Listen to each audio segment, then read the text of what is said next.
The Alternative Dig Talk. Real issues, real talk.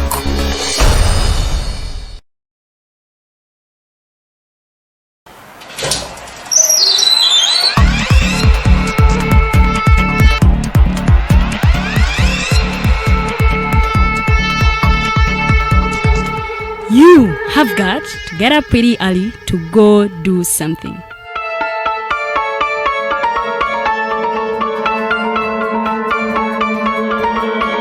We are the Alternative Dig Talk.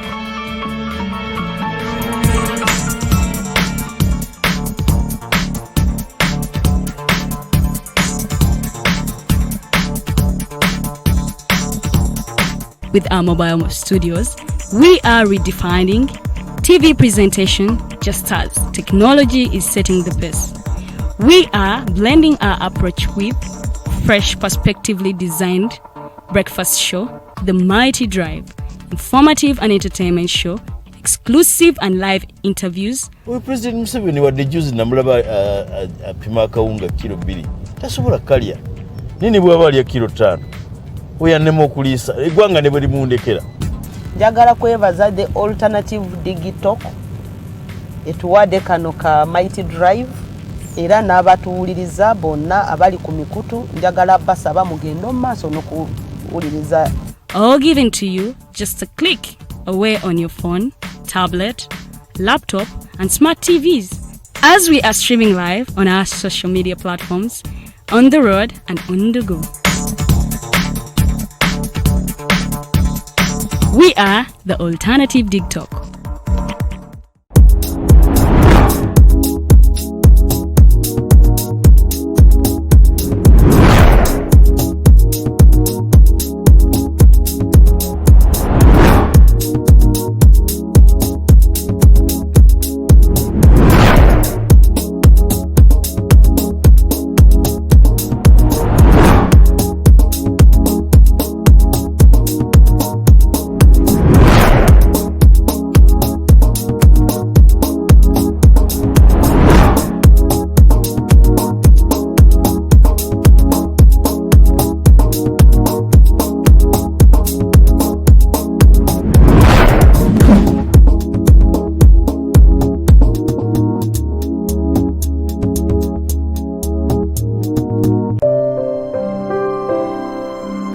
Hey Ugandans, I'm Lieutenant Colonel Dewa Kiki, the Deputy Defense Spokesperson and actually the Deputy Spokesperson for the Uganda People's Defense Forces.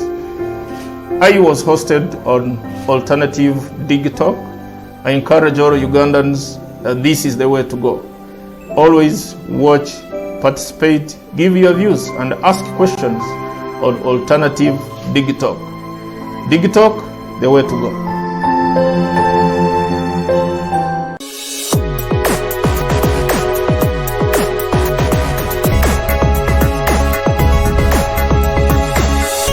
Alternative Dig Talk.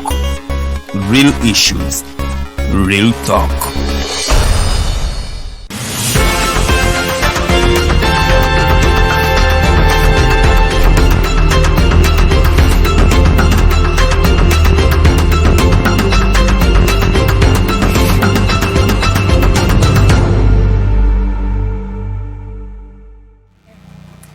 Ennaku z'omwezi ziri 21 omwezi gwa mukaaga omwaka 2021. A very good morning and a warm welcome to the Mighty Drive show. Edakika nya zezakaita kusawe mweyo kumacha.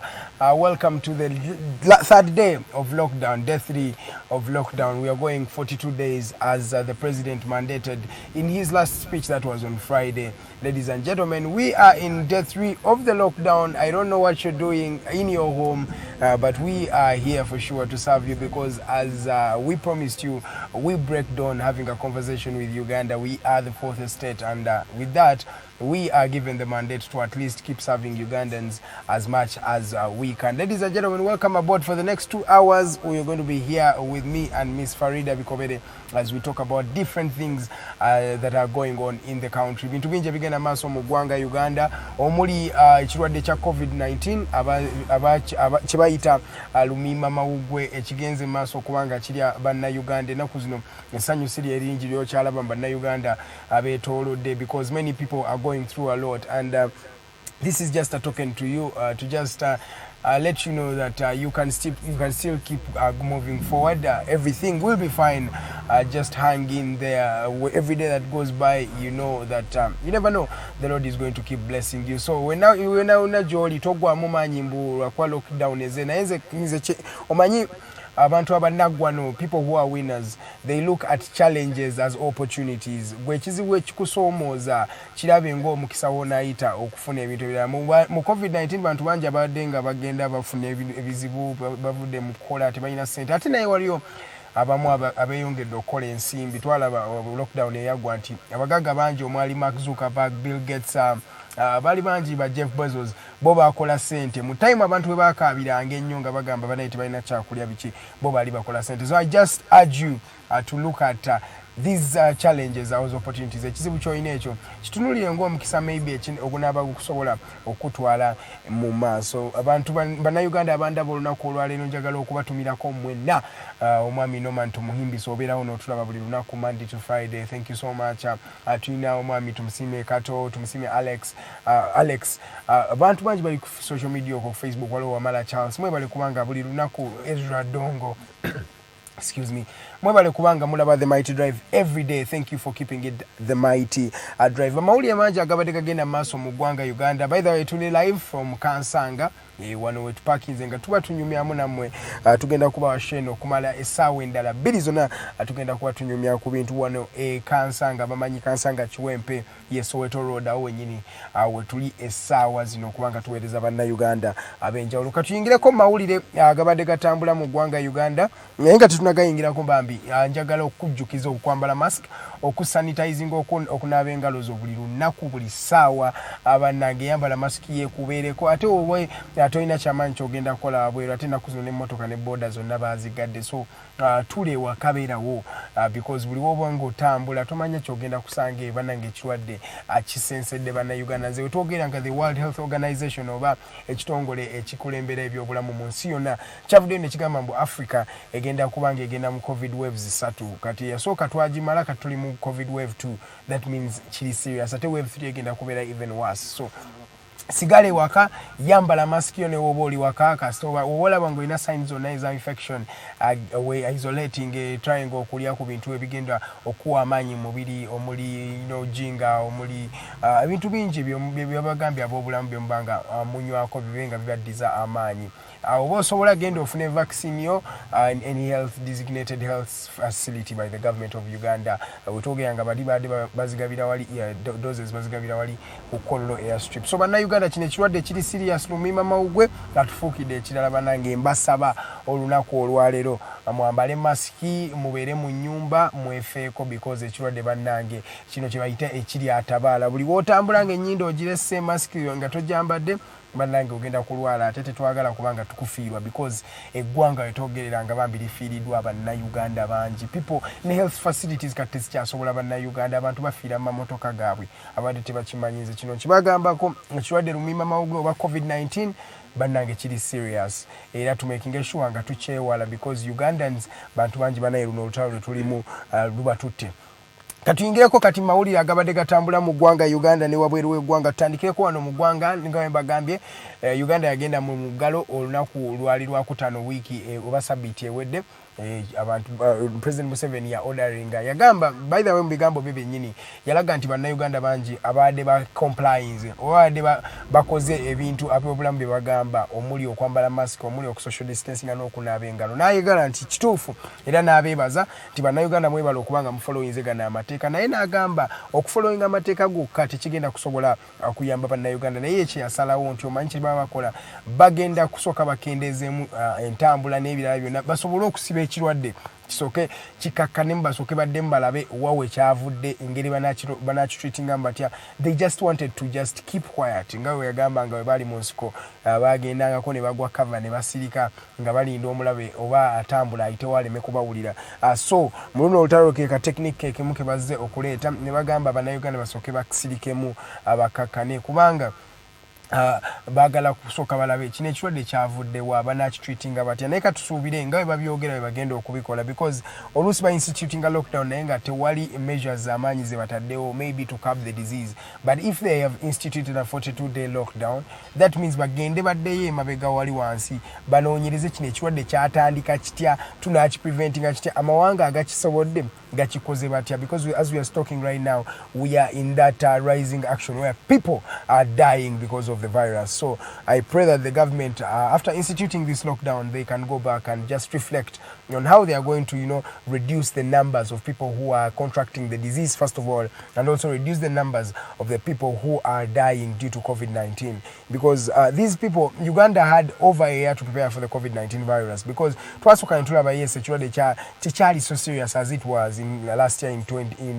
March 18th we were instituting a lockdown. We had the COVID-19 cases, but the COVID-19 cases were not as many as they are today, and people were not dying as they are dying today. We had a full year to just take care and look back and see how do we prevent this virus from claiming other people's lives. But because even up to now toward nga bannayuganda era tewali viable solution gye baleese twalabanga ebintu bingi ebyagabibwa mu lockdown eyasooka naye tetwalaba na accountability yabyo even up to now we don't know where they are. So those are the things that the government is going to look at in this time as they are fighting the coronavirus.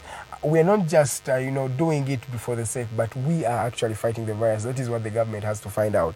So President Museveni yavaayo ku lunaku olwokutaano n'akakasa nti kati naye he is a prisoner of conscience because abantu bali ba Dr. Musenero kati be bamusalirawo naye abakugu aba National Task Force omuli Dr. Musenero mchala mugeze nyonyo. I've talked to her in a couple of interviews naye ngolaba she is one woman who has understood epidemics because she's an epidemiologist and the minister to the office of the president in charge of technology, science and innovation. So mchala Dr. Monica Musenero ne click ye oba National Task Force ye bavuddeyo ne balaga nti binchi bibagenda okubanga bafollowinga ne basalo ne kugamba President Museveni instituting a lockdown. So yagambye yekenyini adeta yagala kukisalawo ne yadaina okukisalyawo eri bannayuganda ababa nga bamweta nga bakyetaaga because virus ebadde eyingide committee yayogera by the way nagamba kati twogeranga stage tuliko the COVID-19 virus or the coronavirus yatusedda mu communities mu bantu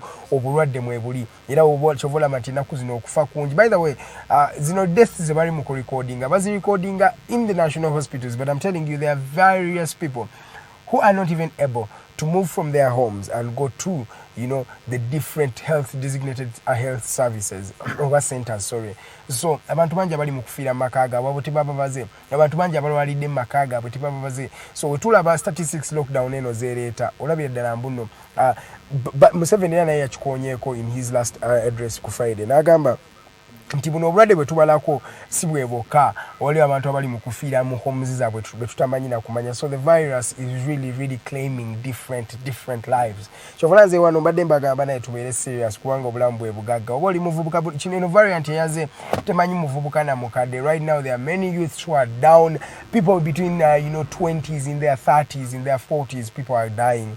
And so nze kyenjagala kyenkusaba gumya immunity yo, take those those immune boosting things, vitamins nywe, zinc munywe, ndaba azithromycin abantu banja ali mu kumukozesa abamu recommending aba doctors ebintu ebito katubinywe tosanga binaba bituyamba. So Uganda wetogera ngeri mu mugalo tuli mu lunaku olwokusatu abantu bali mayumba gabwe tebakyakola tebakyatambula era kyemmanyi kati mwebale kubanga mutu streaming because you're home. So practically you will be watching us right here at the Mighty Drive because as the fourth estate tugenda kubulya kyekigenda mu maaso mu ggwanga. So abantu abakafa eri COVID-19 nakuzino by the way no they count tebakyagitekaawo nya. I don't know why tebagala kuscaringa bannayuganda oba naye otwogeranga Hoima district yo ya recordings cases 600 abantu 600 bebasangiddwa okubanga balina COVID-19. Ku Uganda's health facilities and standards, if they make over 600 checks ne bafunanga abantu balwadde COVID-19 manya bayira bana abantu abangi nnyo baba bantu nnyo, and this is just a symbol of the many and the various Ugandans who are out there who cannot even go for a test of 50,000 a COVID-19 test. Nawulideko ebadde biyogerwa nti kati test zino zigenda kubanga zisalwe ebbeeyi bazize ku bwereere mbwe abantu batandika zifunira ku bwereere, but that is the right thing to do. I don't know if the government is going to do that, but that is the right thing to do now. Abantu nga bali ewaka twalibadde katukola mass testing tumanye obulwadde butuuse kyenkanawa, tumanye abantu bameka bino byogamba mbu tutestingako abasobola okugenda mu health facilities ne basasula akasente ako. That is not something that is achievable. It's right now. It's now right for people, or for the government, to go down to the people. Ekole kyebayita mass testing. Abannayuganda bonna basooke bava balabe baani abalwadde baani abatali balwadde. Ekyo kijja kuyambako devising a means of how we can reduce the virus. Your government, through the office of the Prime Minister, ono yakulira the National Task Force, Chala Minister omupya owa Uganda yavuddeyo n'akakasa nti nomanyi government egenda kusindika bannayuganda emitwalo 5 via mobile money okubayambako. Okay, teyayogedde emitwalo 5 naye yagambye bagenda baweza sente, naye sources ezitambula nyingi zikakasa nti no gigenda kubeera emitwalo 5. I don't know what 50,000 can right now do in the economy of Uganda, but you never know. Katono okanyoma kali mu ngalo already. So government ekakasiza bannayuganda egenda kuba basindikira akasente ku mobile money zaabwe. Luli akawunga engeri gye bakagabamu bannayuganda bangi abataafuna mu Kampala ne mu Wakiso wokka we basupplyinga bangi abataafunira in those particular districts. So we don't know how they are going to be sending the various Ugandans money. Naye katusabe bakikole, because we bakikozi baba bayambi bannayuganda abangi. Nze ninze mobile money yange ka message okanaatuukira nja kubeera wano ku Mighty Drive okubanga mbagamba nga katuuse. So government yakakasiza nti tegenda kugaba kawunga nga luliwe yali ekagaba ng'ekagabira abantu and different families and households. Kati egenda kubanga sending money to the mobile numbers of the different Ugandans to help them sustain themselves in terms of in times of calamity and in times of war like this of the COVID-19. Edakika ziri 16 ezakaita ku ssaawa emu ey'okumakya. Nze Edgar Mathew Karuhanga kubanga akuweereza nno nkuwa mawulire agabadde gatambula wiiki ewedde agayingidde ne mu wiiki eno. Ekikubo bakigala ne malls ezimu mu Kampala ezaalabibwanga ziggaddwa nga bafollowinga directive ya President Yoweri Kaguta Museveni gyawa ey'okubanga amaduuka agasinga gabanga gaggalwa okubanga basalawo kino ekirwadde ekya COVID-19. So ekikubo bakigala naye ba traders oba bakolera mu malls zino n'ekikubo kino bagambye amaduuka gabe basooke bagaggulewo katono bajjemu maali yaabwe basobola okubanga bagitunda tomanya eno gye banaaba bazze mu lockdown yaabwe. Naye government tenaba baddamu paka essaawa ze tetumanyi oba banaaba basumulula oba tebaba basumulule. Katusabe katulinde tusa naye nga bo aba traders abayise mu kitongole kyabwe ekibagatta aba Kampala Traders Association bavuddeyo ne bakakasa nti no basaba babagulyewo amaduuka gaabwe for just one last time so that they can come and pick all their products basobole okubanga babitwala. Tomanya binaaba bibayamba eyo gye banaaba bali abowe bakakasizza. Mu mawulire amalala Hoima district yo nagabagambye dasore ya confirmiza abantu 6. Then Archbishop Kazimba Mugalu ye akakasiza asabye bannayuganda babeere n'okukkiriza nti ekirwadde kino kijja kukoma. Ye yabaziza mbuzamaanyi Archbishop Kazimba Mugalu yagambye mbu bannange mubeere n'okukkiriza ekirwadde kijja kubanga kigenda. So you should be having faith the pandemic will end in Uganda and we shall come back to where it all started. Retired Colonel Dr. Kiza Besigye yakakasiza bannayuganda nti bannaye batandike okwefaako government yaabwe ategenda kuba ngebafaako. Ye kye yabagambye nti mumanyi bannange mwefeeko mwekka government yamwe tegenda kusobola okubanga bafaako. N'abagamba n'ebintu bye basobola okukozesa. Yayogedde ku bingi naga kamulali entangawuzi nayogera ku katungulu ccumu nagamba olina engeri gy'obinyigamu n'obigatta n'otandika oteekenga nga 2 spoons kisobola okuyambanga. Ye nga medical doctor we yasuggestinze n'agamba bannayuganda nti ekyo kye baba bakola mbu mba mulinze government okubafaako mwe mugenze. Mu mawulire amalala ate gano g'ogubambi gakwata ku bannayuganda bangi. ennaku zino bw'olaba private hospitals ne private facilities bannaye ensente ze basaba bannayuganda okubanga bajjanjaba ekirwadde kya covid-19 ndowooza mu Daily Monitor yapublishingako article wiiki ewedde eyo neraga nti no mu malwaliro nga Nakasero, Case Clinic, those big health centers, Medipal or private hospitals ezo, every day people spend close to 7 million abantu abalwadde abalina covid-19 buli lunaku oluga wali million musanvu ne babalamu nga sente ze baspendinga mu ddwaliro eyo okumala ennaku 2 gokka, that is 3 weeks ziba zisobola okugula ennyumba mu Kampala suburbs nga Kira nga Najera bannange. This is how serious manyi sente zino bazitadde abannayuganda kati mu private hospitals basasula millioni nga musanvu. I don't know why this is like this naye kyekabagamba because of the oxygen, and the oxygen has been scarce in the country.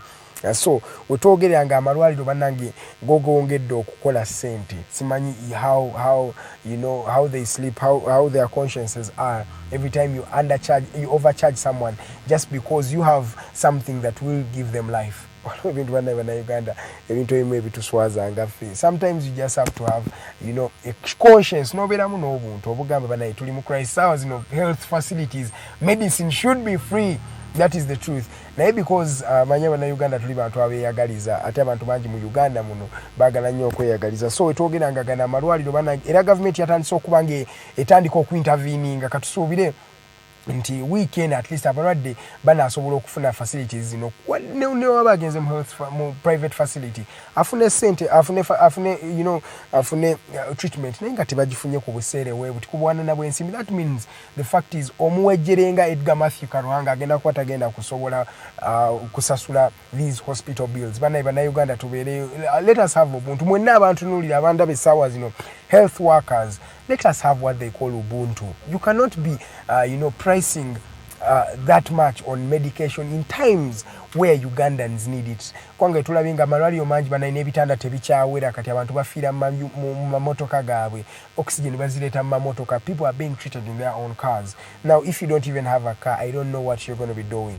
So government yavuddeyo neyagala intervening emalwaliro gano eyogere nago bannange oba nze ndaba eba banning oba I don't know sikuba banning naye ebajjemu ku nsimbi, ekyo kijja kuba kiyamba bannayuganda abali eyo okubanga nabo beekuumira ku mutindo wano. Mu mawulire agandoza malirize ku dakika zina 22 ezakayita ku ssaawa emu waliyo baminisita abasabye babaleke mu WhatsApp group ey'abaministers abaminisiters abakadde bebatasobola kuleeta mu cabinet empya. Basabye nti bakkirizibwe basigale mu WhatsApp group. Simanyi lwaki ekyo engeri gye kinaaba kibayambamu naye nga bo basabye babakkirize basigale mu WhatsApp group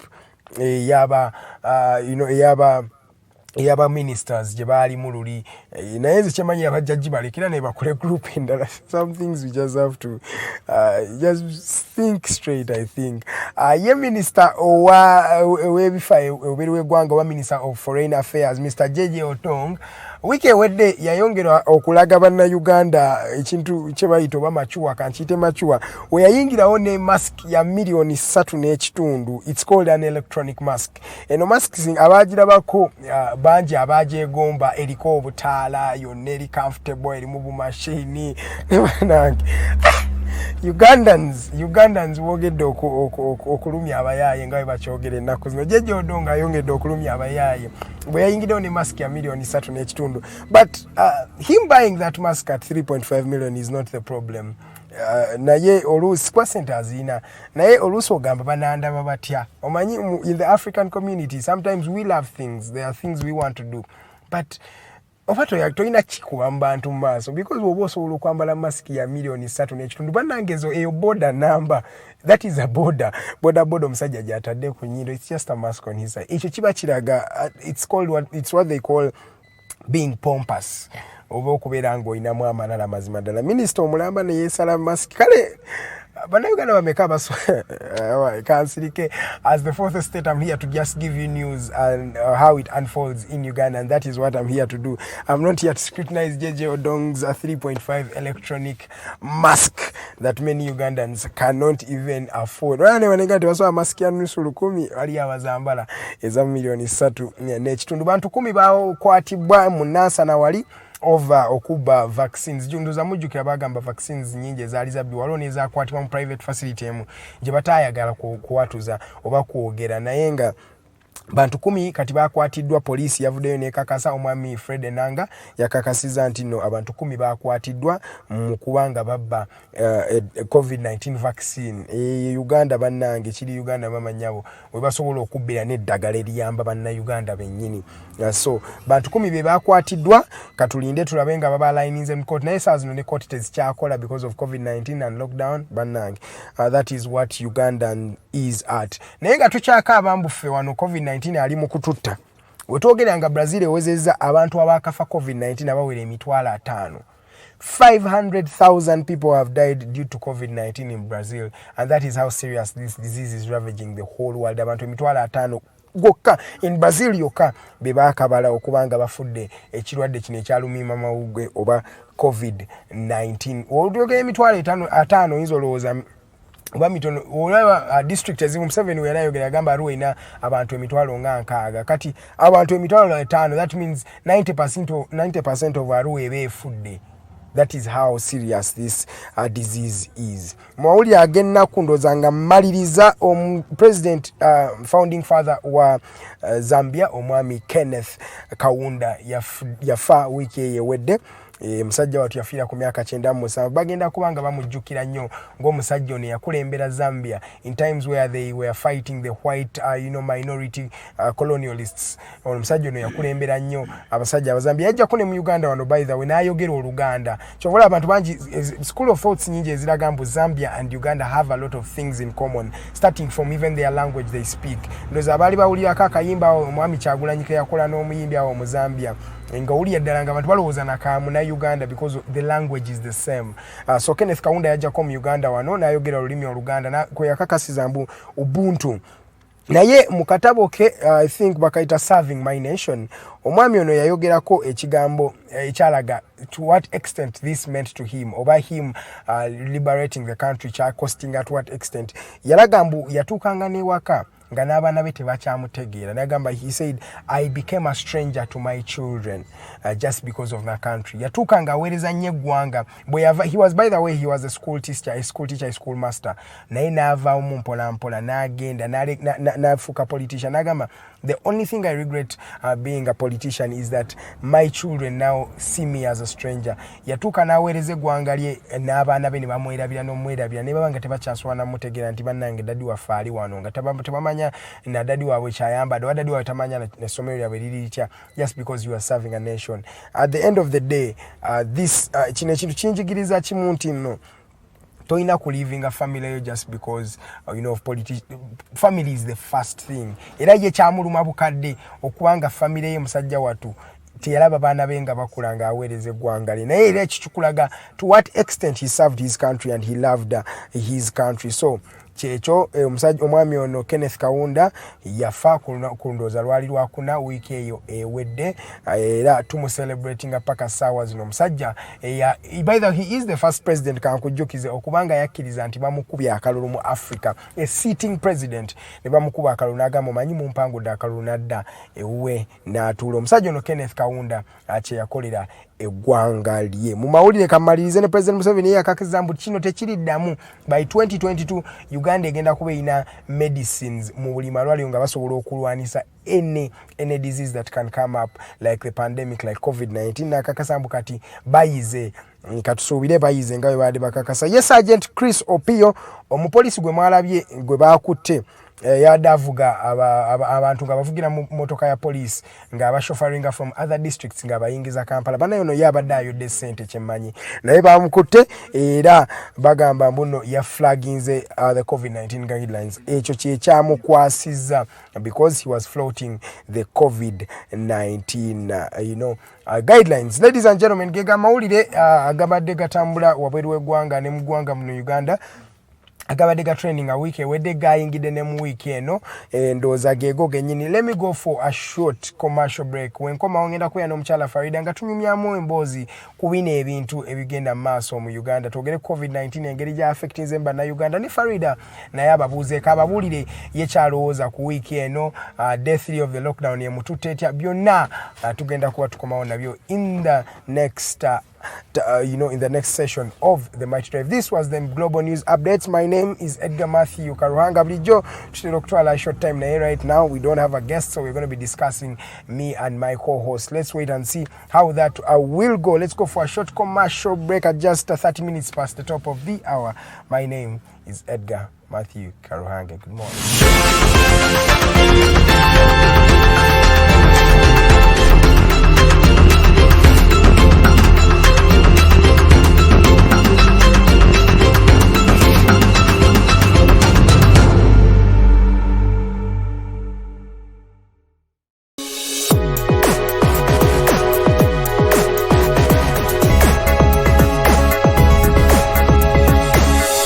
Alternative Dig Talk.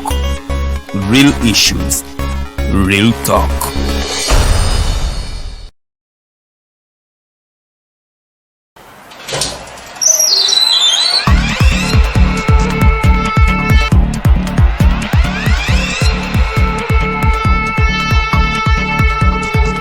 You have got to get up pretty early to go do something.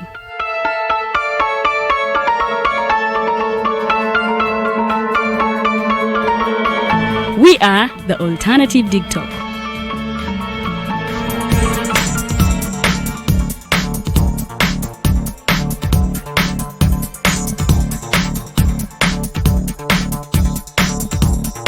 With our mobile studios, we are redefining TV presentation just as technology is setting the pace.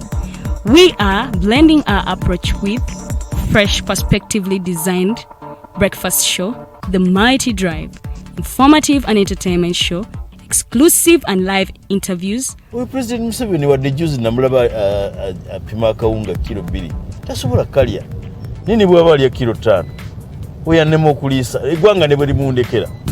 Njagala kwebaza the Alternative Dig Talk etuwadde kano ka Mighty Drive era n'abatuwuliriza bonna abali ku mikutu njagala basaba mugende mu maaso n'okuwuliriza. All given to you just a click away on your phone, tablet, laptop, and smart TVs. As we are streaming live on our social media platforms, on the road and on the go. We are the Alternative Dig Talk.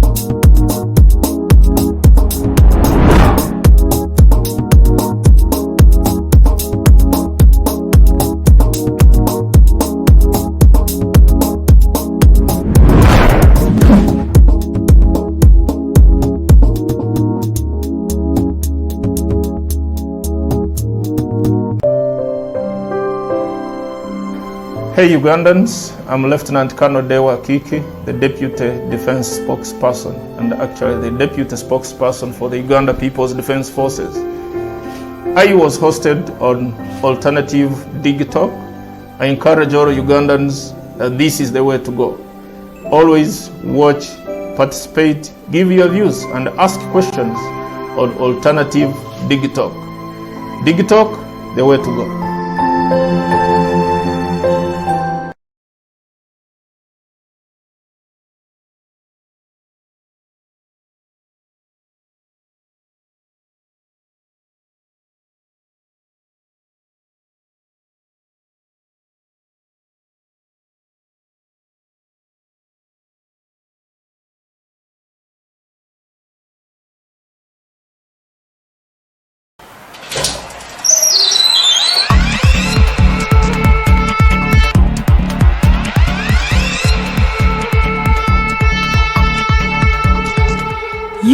have got to get up pretty early to go do something.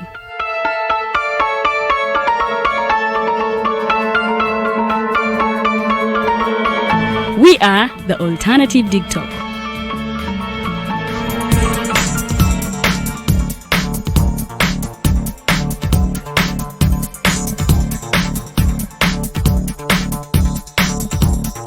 With our mobile studios, we are redefining TV presentation just as technology is setting the pace. We are blending our approach with fresh, perspectively designed breakfast show, The Mighty Drive, informative and entertainment show, exclusive and live interviews. We President Museveni wadde juzi namulaba apima akawunga kilo 2 tasobola kalya nini bwaba alya kilo 5 oyannema okuliisa eggwanga ne bwe limundekera.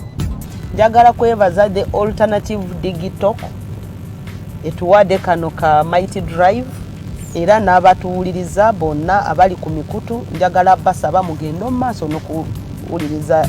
All given to you just a click away on your phone, tablet, laptop, and smart TVs. As we are streaming live on our social media platforms, on the road and on the go. We are the Alternative TikTok.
Edgar Mathew abeera nsesa mu studio. Edgar wasuzotya.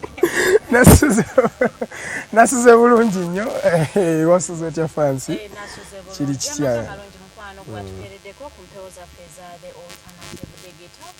Farida Bikobere is my name and today I am with Edgar Mathew Karuhanga.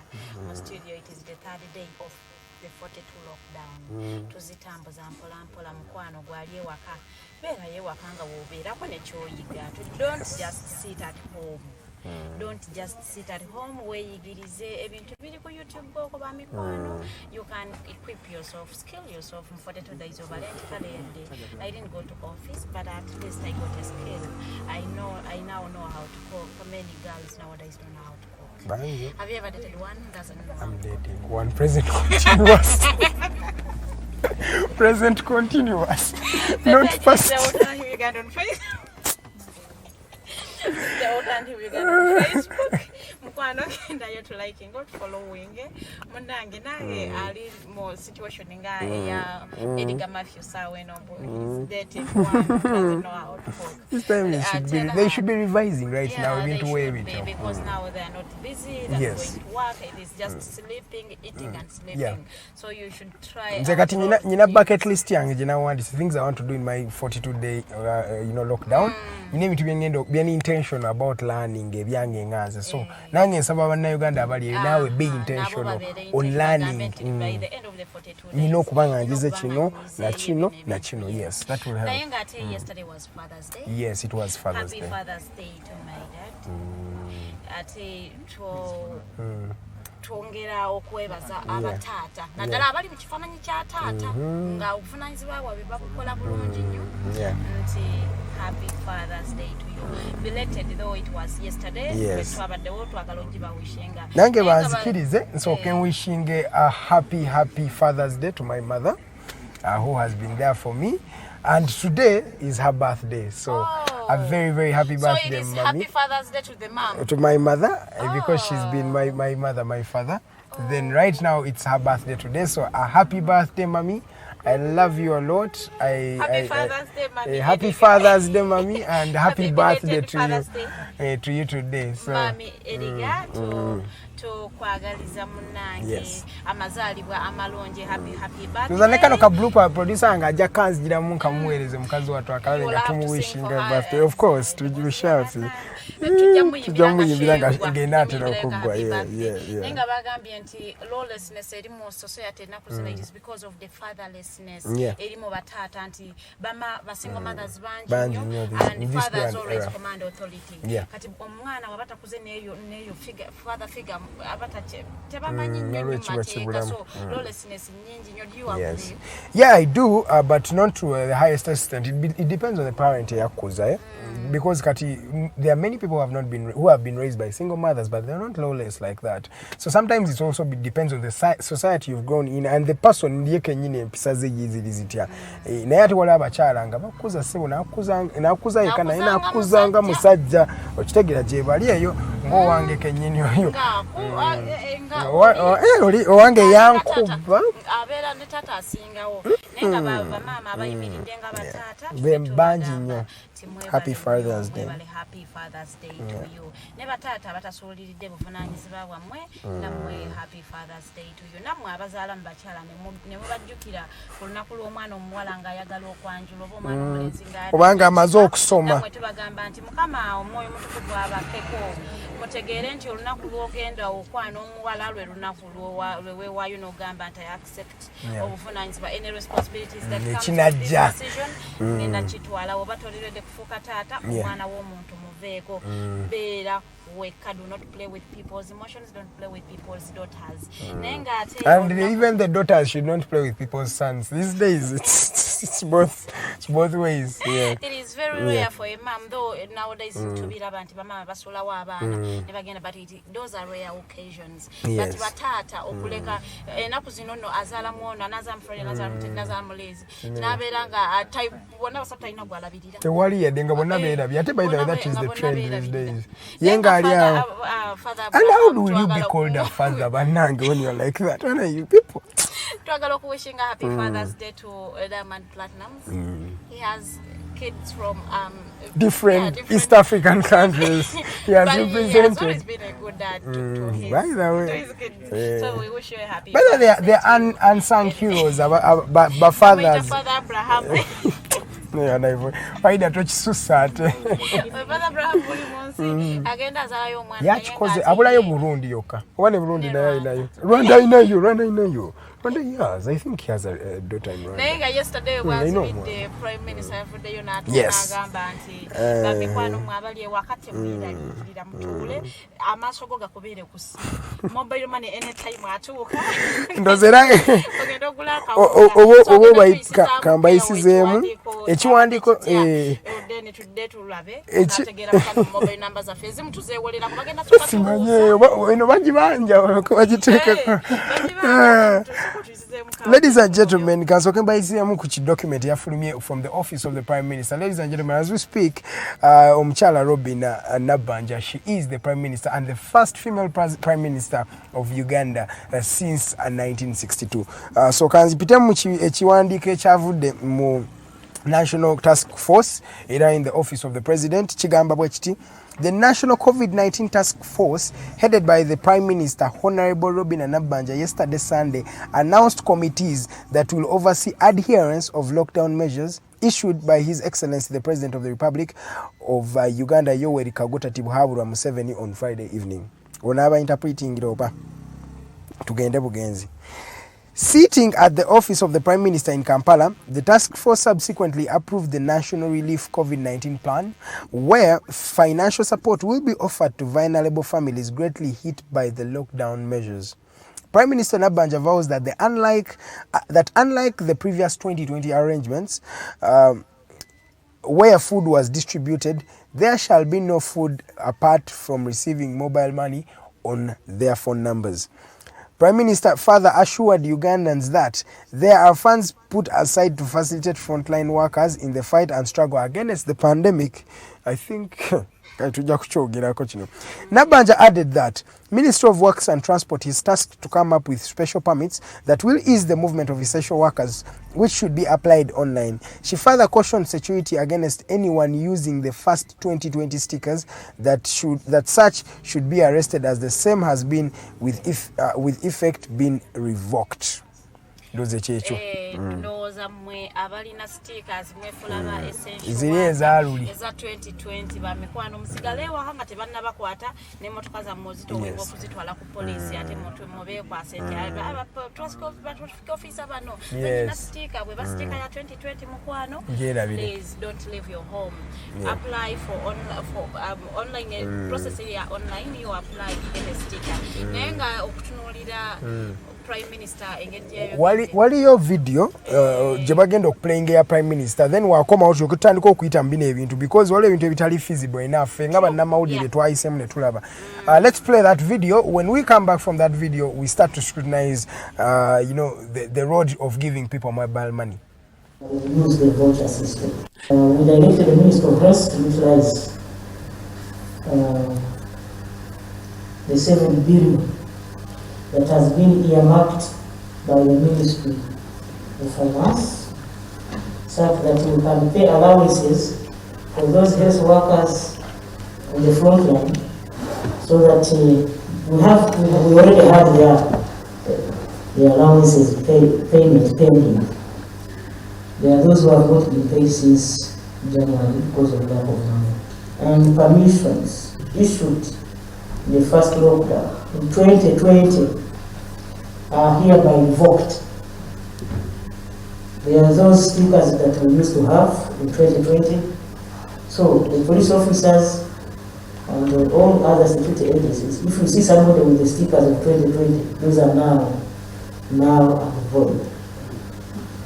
Ministry of Works and Transport has been tasked to go ahead and develop an online application for movement permits. The details of this application and its operations are provided by the Ministry of Works. Omukyala Prime Minister ndowooza mwewuliriddeko nga atotola ebintu nga Fisher woman. The future is female. Naye twagala twebuuze. What do you mean by the future is female? Before nga tetuneebuuza kyeweebuuza. Just because you earned large in the cabinet. You earned large. Women. Tukozesa omukisa guno okulaga nti we can do it.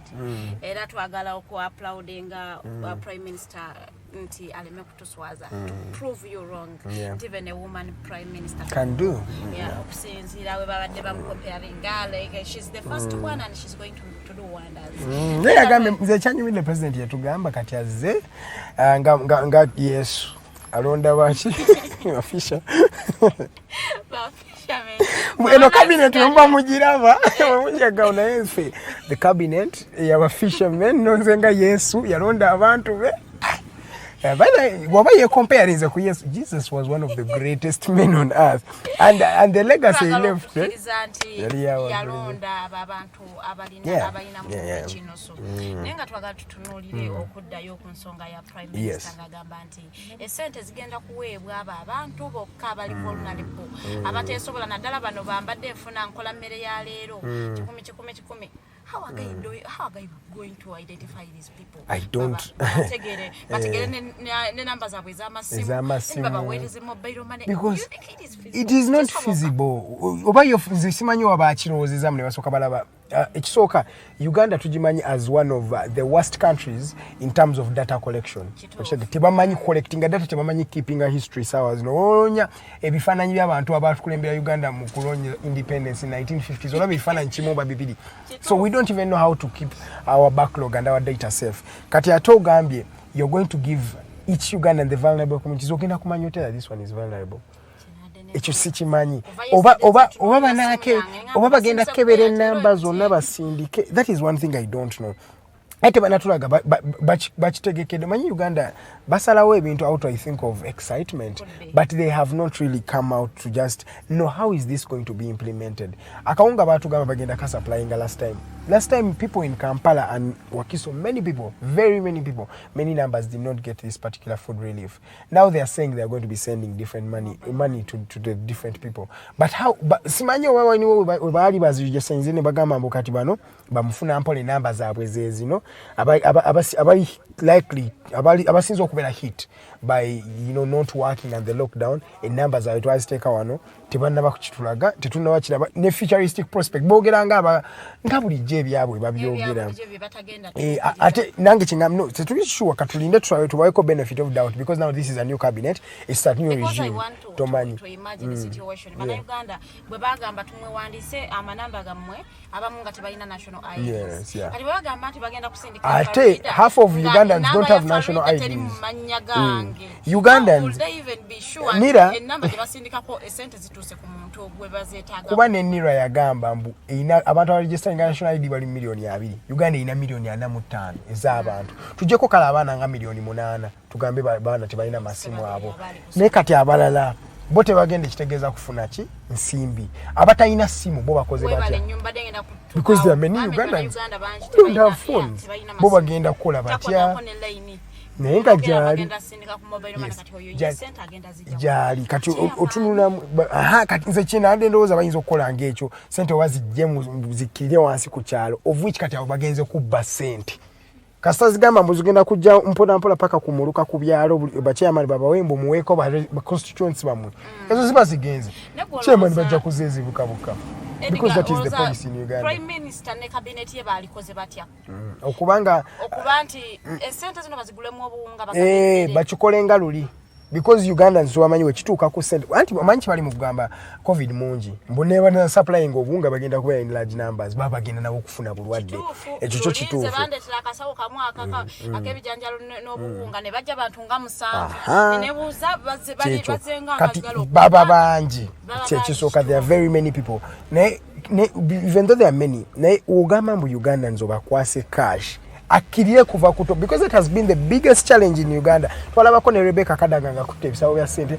twalako ne president yenyini Mr. Tubihabulwa nga studde sente yeke nyini nazi kwata paka wasinaga abana abantu bempa sente zibatuuke kwa sente zituuka kati ogambi ogenda releasing ezo sente kale kasubire bina statistics za mobile oba nagenda mu Airtel because it's allowed but I don't know if accordingly it's allowed okubanga a designated network genda telecommunication company ekwata data wabana Uganda ne mu government ekutte ne mubawa bagenda tegeera batya anti ona ali vulnerable ono tali ate ovuki nakyo kikirizibwa okukwata data waffe bamubawe kati kwegamba ebyo byonna tebannaba kutulaga feasibility as Ugandans do every time ate n'ekirala kyetulina okwebuuza is this also going to be part of the very many promises they have promised us and have not fulfilled because kati omanyi when you are used to mistrust a lot ngabantu nga bakulimbye nnyo I'll give you an example of people who have been heartbroken. Yes, they fear to go back again because bamumenye nnyo omutima agabanna ono akyayika n'agumeme yaddala so ne Ugandans naffe batumanyiza nnyo okutulimba okitege Farida Ugandans have been lied to a lot that we have got used to now we bakugamba mbu bagenda kuwa sero gamba era chobola bana Uganda banje bagamba but ansende olaba bana Uganda ekintu bakitandise okiteka mu memes manye ekyo kyamuzanyo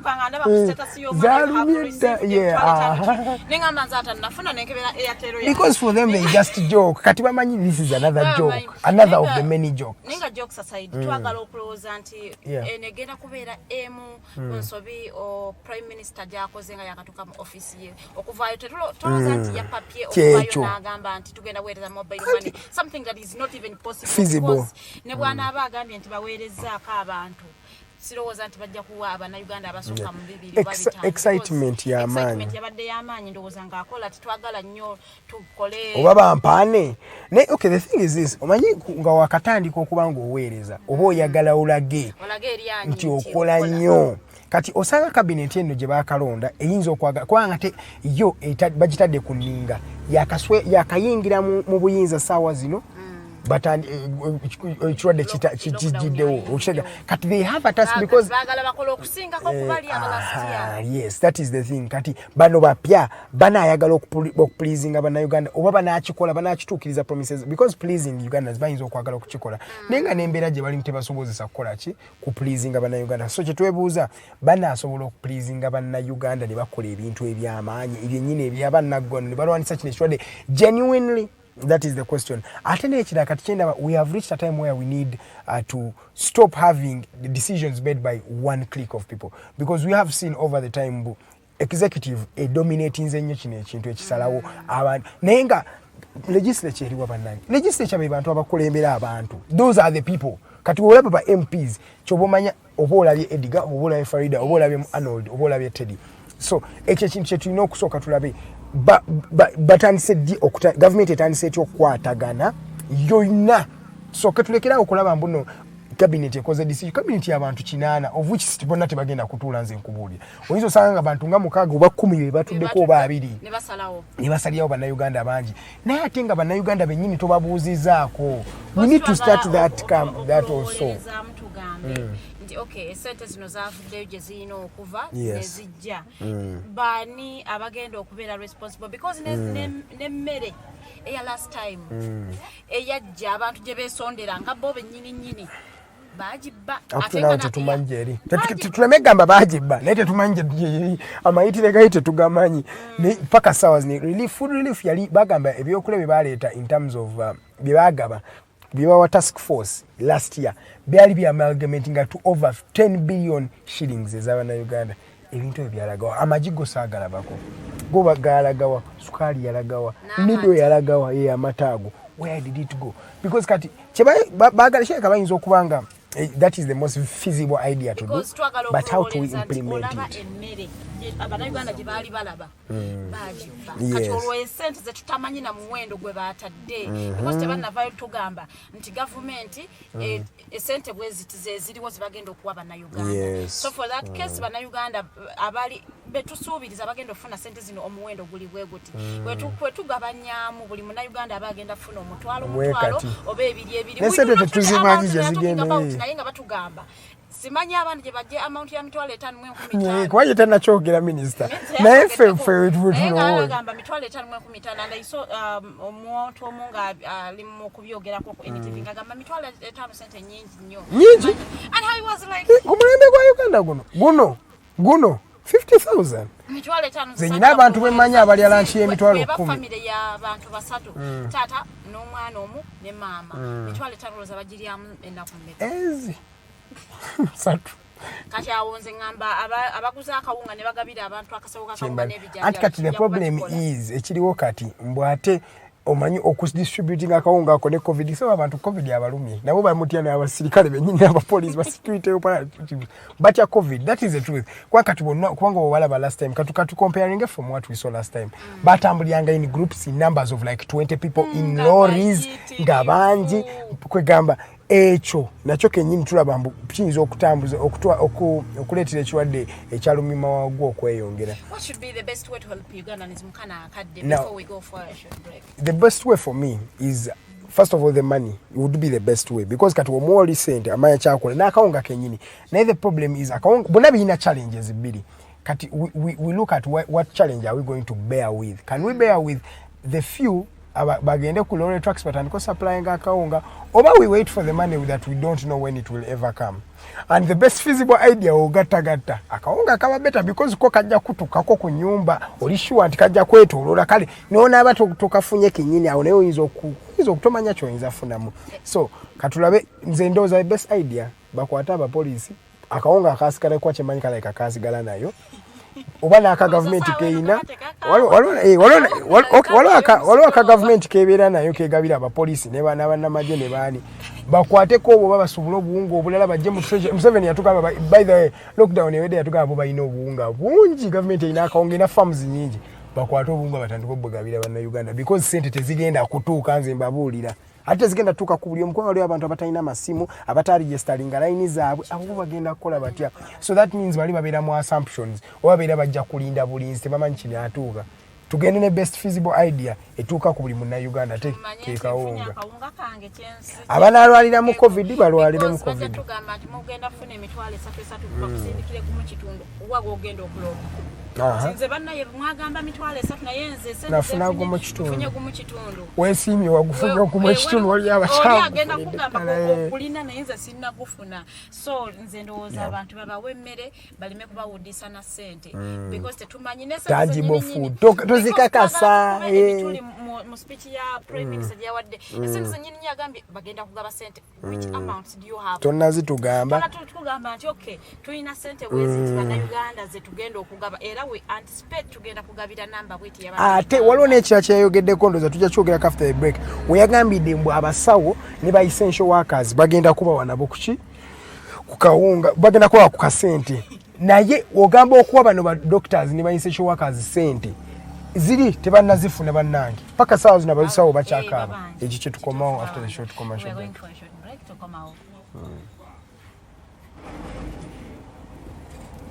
Because abantu ebyaddala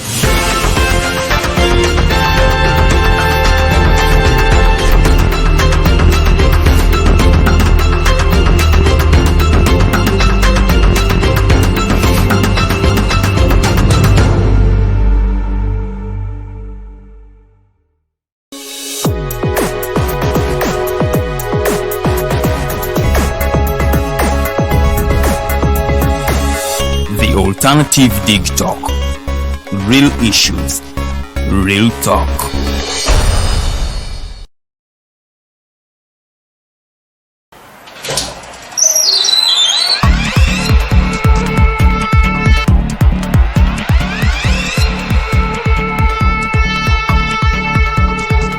You have got to get up pretty early to go do something.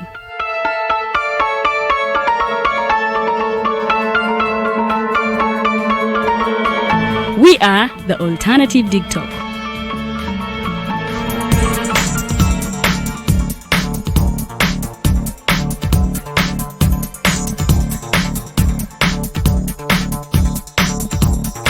With our mobile studios, we are redefining TV presentation just as technology is setting the pace. We are blending our approach with fresh, perspectively designed breakfast show, The Mighty Drive, informative and entertainment show, exclusive and live interviews. We President Museveni wadde juzi namulaba apima akawunga kilo 2 tasobola kalya nini bwaba alya kilo 5 oyannema okuliisa eggwanga ne bwe limundekera. Njagala kwebaza the Alternative Dig Talk etuwadde kano ka Mighty Drive era n'abatuwuliriza bonna abali ku mikutu njagala basaba mugendo maaso n'okuwuliriza. All given to you just a click away on your phone, tablet, laptop, and smart TVs. As we are streaming live on our social media platforms, on the road and on the go. We are the Alternative Dig Talk.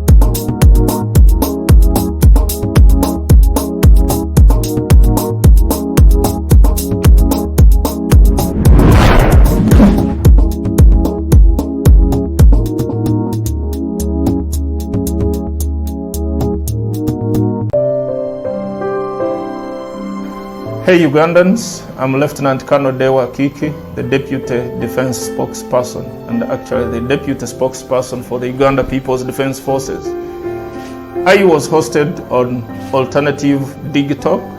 I encourage all Ugandans that this is the way to go. Always watch, participate, give your views and ask questions on Alternative Dig Talk. Dig Talk, the way to go.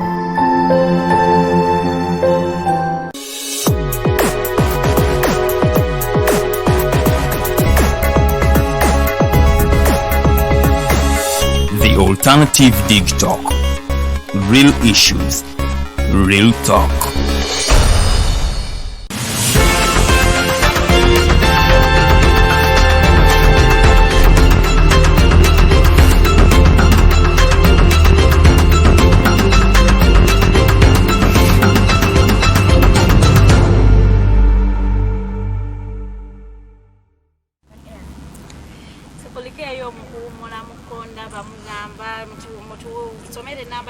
We want to engage with in the discussion.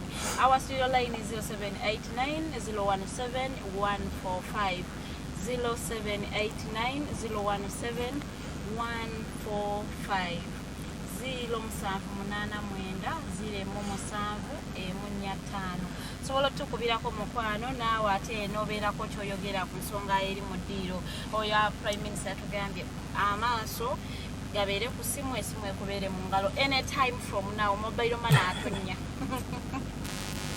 Edgar, why are you laughing? Amaaso gakubeere ku simu kada era abaana bali wati abaana bali wati message etuuka omuntu alowooza mobile money adduka kukebera laba kituufu eza gavumenti zesizakiramu mwana koze eza Farida zampa at least so anytime oyinza ofuna mobile money okuva mu government as a way of helping you munanga okutradinga mweno okupotetu lockdown nenga twagala okukubiriza mukwana ali waka as you moving out ogenda mukatale ogula mmere put on your mask sanitize abantu muleme kubeera abagume watuse mukatale bagamba nabe nga lowooza sigenda zina bavudde wakango nabi anakulabye it is just ate ne woviridde waka ne wootuuse tomanya kyokutte kutomanya kyo ikikuvukikote mu ngalo baki bezawe okunaaba engalo bannayuganda gye bakimanye mu kiyambabo abantu balowooza baki bayambe Farida oba no it is helping you ate baagala nnyo okulaga obuyinza sigenda buna sigenda zinaabo genda kola but era kati kankule Farida in societies there are always those elements zote zibulamu era kyobula kati bannayuganda bangi aba adherents to the SOPs bangi aba followings abangi abali mu kunaaba engalo mask abaana bazambala. Yeah, there will always be those ones. Zenyina gwe manye okusabala gyembeera naye. Bakuba nange namulabye. Kati omusajja amugamba nja kukuba oli omukyala ngamba nja fuluma edduuka nga sijambadde mask. Naye wanagamba mama nja bakozi nga si mutabanyi wa Nantongo nja kukuba kiko. Which is what Ugandans I don't know, but there are always those elements. Tezibulanga. Bannayuganda balowooza nti okwambala mask. Abayambye LC wano amugamba nti yambala mask.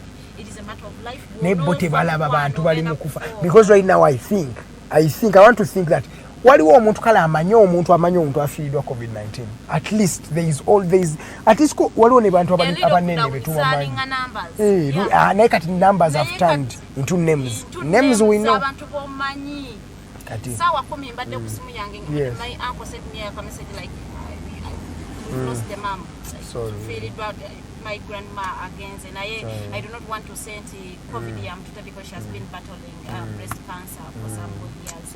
It is bad. These days COVID is the last stroke that breaks the camel's back.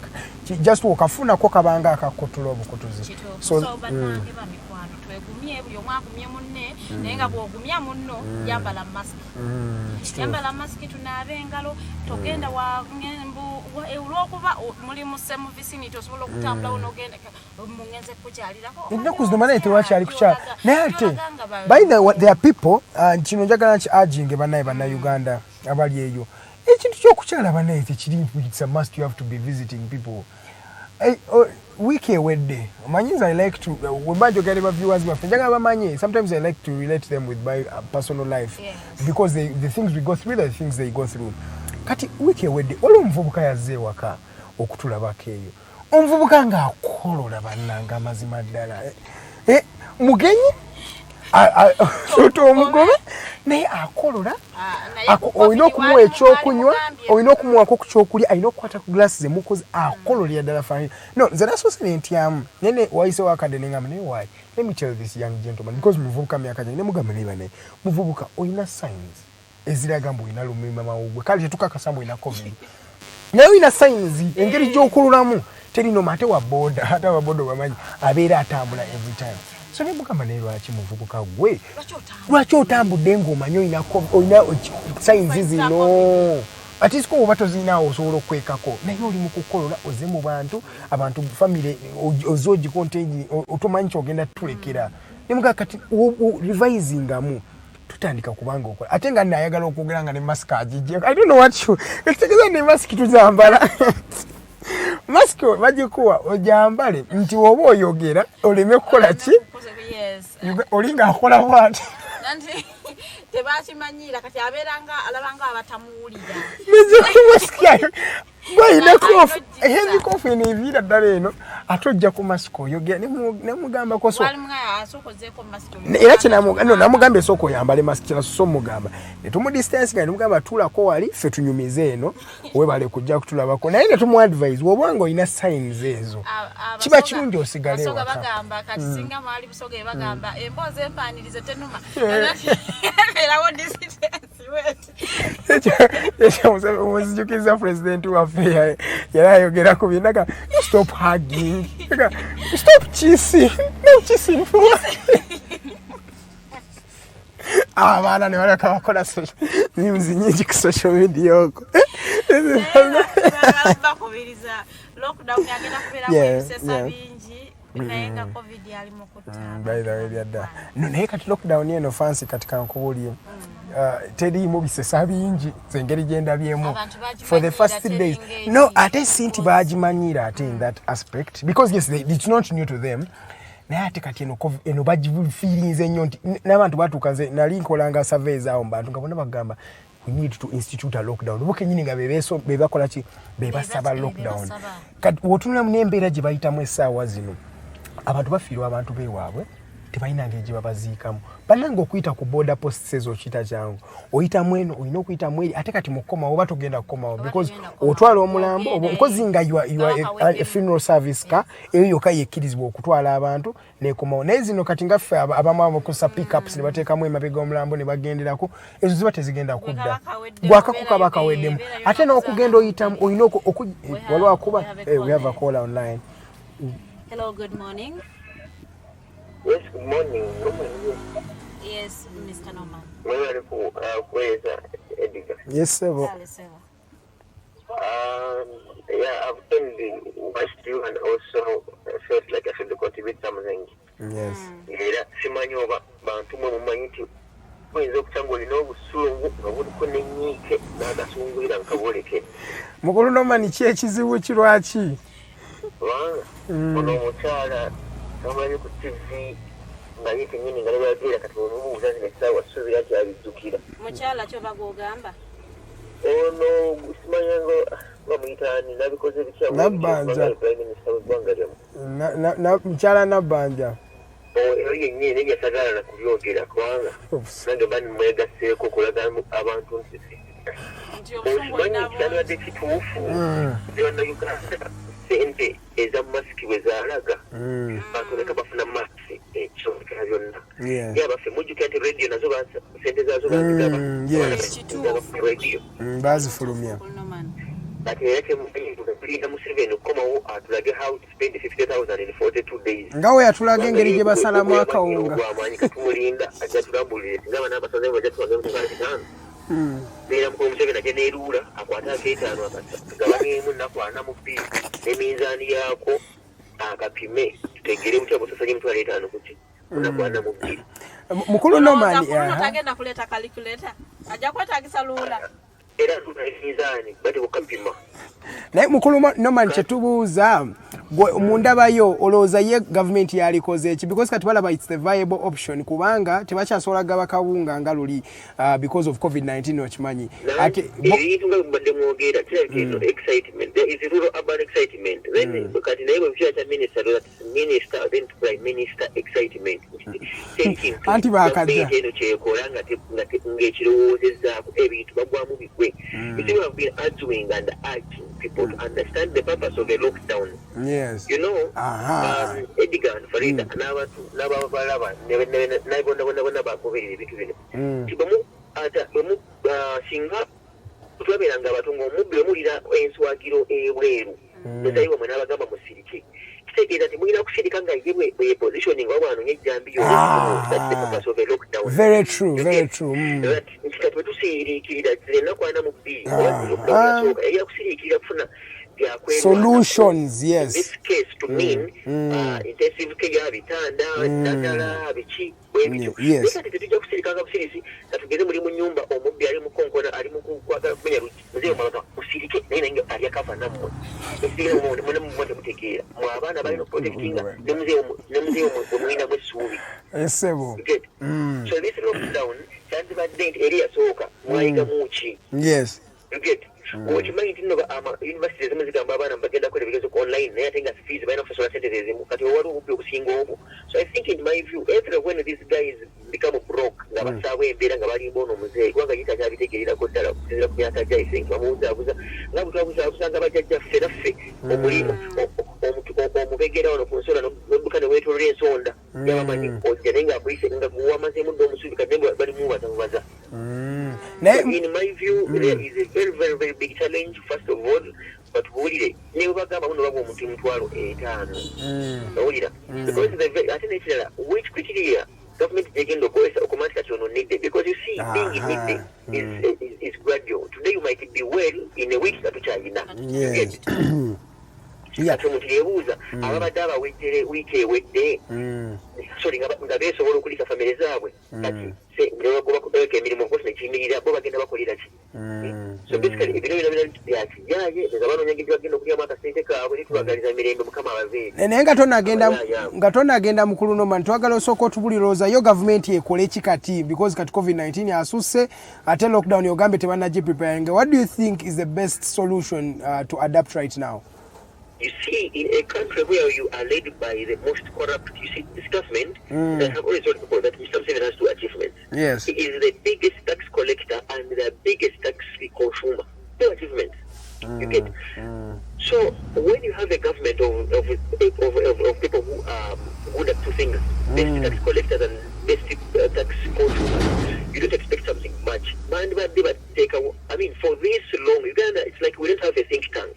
In a government that is full of graduates, in a government that is full of people with PhDs, but the reason like kindergarten kids, for instance, where did the money go? The bathroom like radio. How much money did we save in the previous lockdown?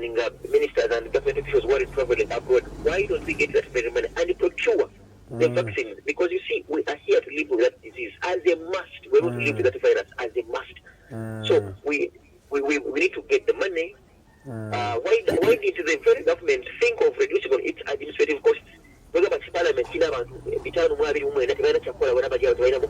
you reduce the parliament to Cabinet has 80. You get tetubiriiko tulya weddiyo nobo ne vaccines zino zemwakafuna France yabawadde empe omuyinga bamasikiini how can the government of other years in power to behave like paupers kati abaffe tulinde bamiringa tubata tulabira ddi tegebigalo beera ogabiringa bye paupers so when we getting other free vaccines why don't we procure? Yesterday America was immunizing omuntu akola million ebisatu mu states mu America azininga balinga abasembayo balinga bamaliriza okugema ngalo mulinda bana abagabira bya bwerere I mean, how this guy is okay, Mr. Norman, lastly, before you go, and njagala also compare your mind on Minister JJ Odong, maskieje yazena yo wiki wedde okumove tinga yam 3.6 by the way, a million shillings. How many Ugandans can even afford to wear a mask that can cost that much of money? Edgar oludde olinga oligwe nalaba mbuno kapale limere akola bitano lya usanje esebo omuntu ayina zakawunga atasibogeranga maria tonet ayina zakongo mugaba masiki ne masiki yenyini neyobwerere yabula naye waliwo minisita ayambala eya miliyoni 3.6 omati kasola yatubalasira ku bintu bibiri kuzaalibwa nebweyambala masiki nojambalirako helmet nebweyambala yakirawuli time comes. At the end of it all, you will have to to follow your predecessors. Yeah. But to say, we have lost morality as a country. You get? Yes. When we make you our leaders, it's not that we cannot lead, but it's because we have trust in you to take charge and leadership and control of our resources, and also to have that empathy to take us to a certain promised land. Yes. But in the event where you have when you mzee ngamwina ni misa gwe mwali tanga mukwatiridde kati ne mukanyugawo omuntu yesobedde ensi kati buli lunaku oluta akirabaga kyamagero because he's aged and you bring him to think for over very wonderful millions of young people. For sure. That's why abantu balina n'ebirowoozo baleeta byonna birabira kugeresa. Yes, so sir. for me, we need to have a think tank of very few people who think upright. What from morning is to think on how this country should move forward. Secondly, you have a very wonderful team.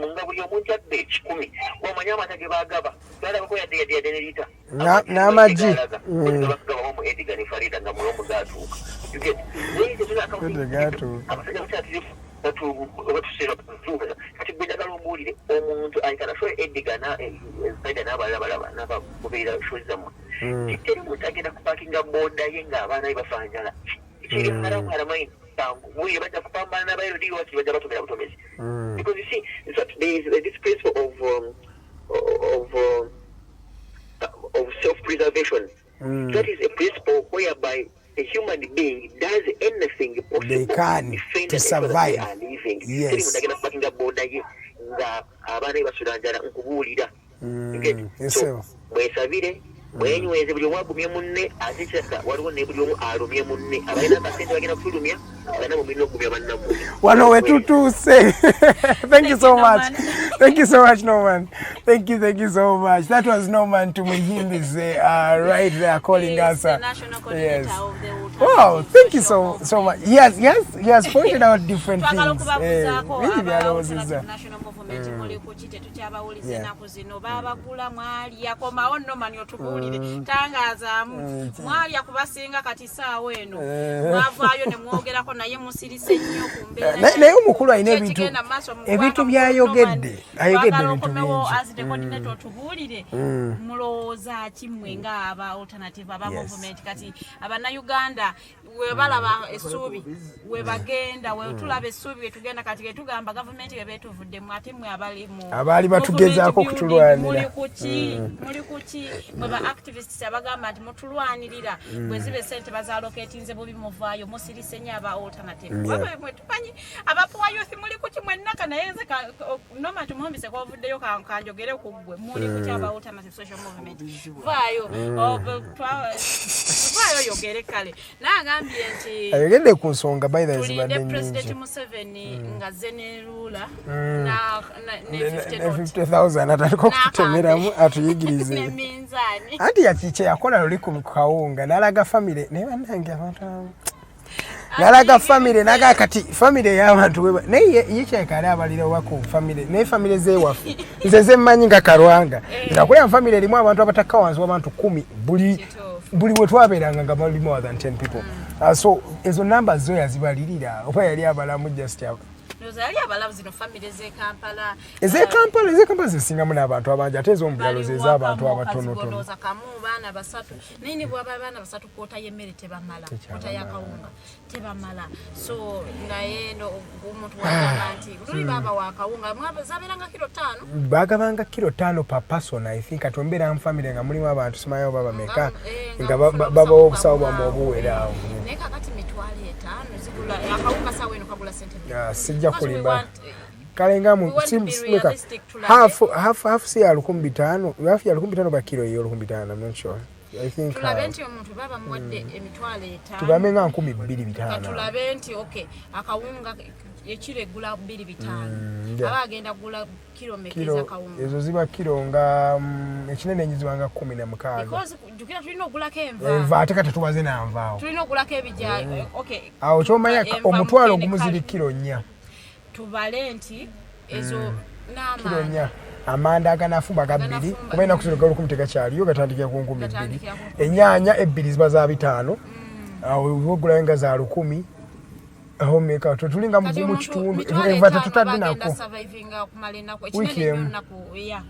tugambe wiiki emulavu nga akutte bulungi sente omulundi gumugumu buli lunaku tukedde ku makya ne twebuzaabuza ne tulinda awo ku 7 netuteekako akawunga ne tulya ku mwenda ku 10 ku ssaawa 3 ne tunywawo kyayi mukalumu katemuliyadde n'akasukaali emberenge nazo omulwaire wano wetutuuse Elias Lukwago yatugamba tumulowooza mbu asaaga naye wano ekintu kitabuse. There is another caller online. Let us see what he's saying.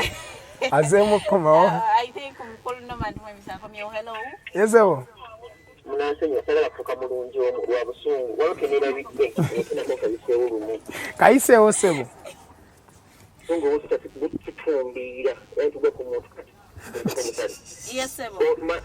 We have those of us. Muchimanyi mutukira. Yali chi. God.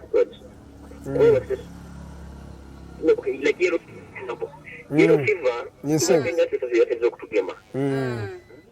Ekibanga kitunga ebintu bibayinze basibetibayinze bafune okufuna mawanga galina sente supplying vaccines ezo twegemese ku kasente akaffe get so olufude okupambana n'eggwanga erikisobedde abantu byatule waka tulinde kubanga ne mask tulinze mask zikaze bagabe wakazi alinga ennyambalemu get mask zina tezinatuuka mukulu radio zina tezinatuuka mukulu noman because bane kola research wano nga vaccine eri mu dollars $7 katala uli nga mukanga muzizo wano jabu kitegeeza kutwaka ekina kyakola nga tekisigaza kyakwesa so ye vaccines bazimporting nga bakiriza bainvesta baabwe bagende bazitukuze kubanga era supplying ebintu batwine ne banene mukulu Museveni atere ofe details wetunakulanga vaccines setwegeme ku kasente akaffe naye twambale n'ekibuga oli abantu bagenda kwesibira mu nyumba ng'engali mutta.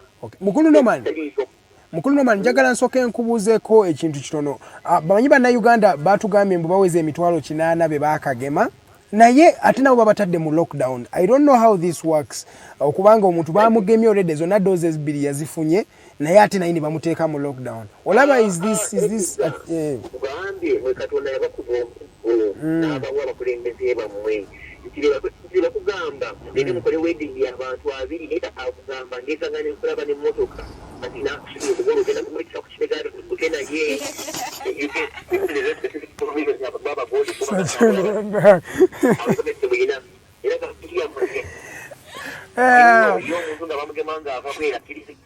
abantu babagema ye tuwalisi babakkiriza naye ate bebagema bannayuganda bangi.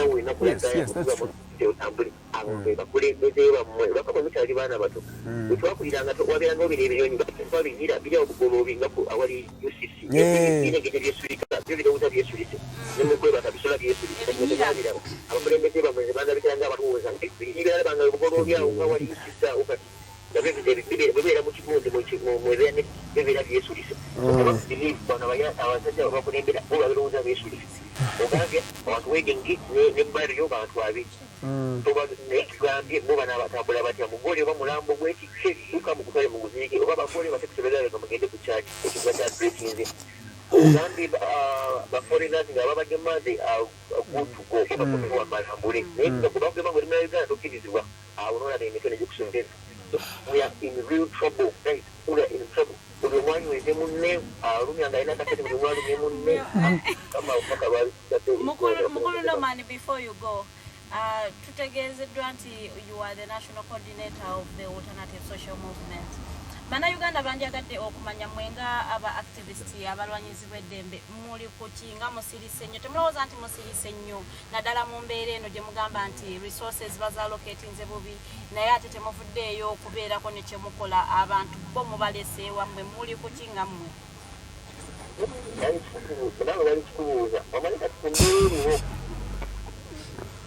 kumbeeri wote wandyagadde Jerry bana kwewa ku kwekalakata na kola bidani. Mr. Noman, is that the only option you are active in Moina? Na walala wandia that the kinyo okubera infected that virus. I think for now what we can do or what we are doing as a movement is continue doing social media advocacy until when we think the environment isn't so lethal for our activists, and then they can perhaps hit on the street or write petitions than others.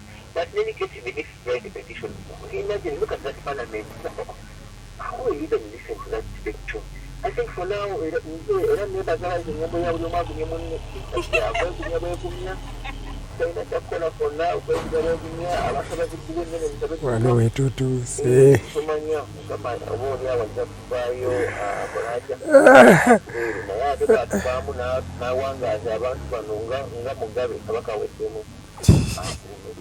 I mean, yes, that was Norman to him. He say he is the national coordinator for the alternative social movement.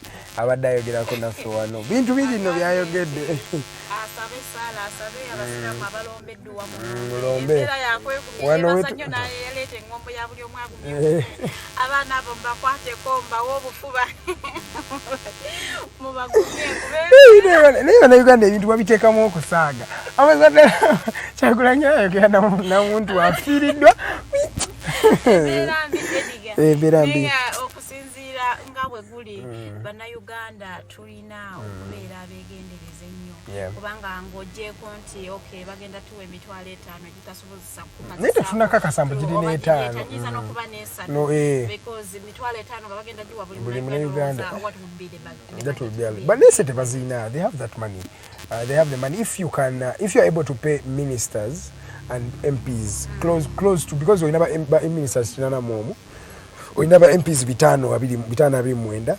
Omala mu abantu balinga balukaaga lunane lusanvu approximately. I had a weird thought. That's a lot of money. Oba million abiri mu kaaga buli lunaku buli mwezi. Ne bagamba nti parliament tugislashinze nabo babatema ati be balina okwetema kizibu temusobola gamba tubateme be balina okwetema directive kati ngaye bagamba order from above anti kati diri muteeka anti kati agwa mu mateeka nti parliament bakendezeeko konesebwe kuzibu tebakyakola nanyo omusala gw'aba MP bonna tugusazeeko weeguti tugusazeeko sente gweziti zigenda kuyamba abantu bana because if you are getting over 30 million. I think it was last week ngandaba honorable Namboze ngakola posting agamba nti waliwo bill gye balese mu parliament nga bagenda gamba nti buli public nakani waka bagenda kusala 4% nga esente ezo ziba zigenda ku task force okulwanyisa COVID-19 ningamba abantu bano tebakyayina nsonyi bo nga tebaneetema bo be basinga ofuna ennyingi be basinga ofuna sente nyingi bali bagambye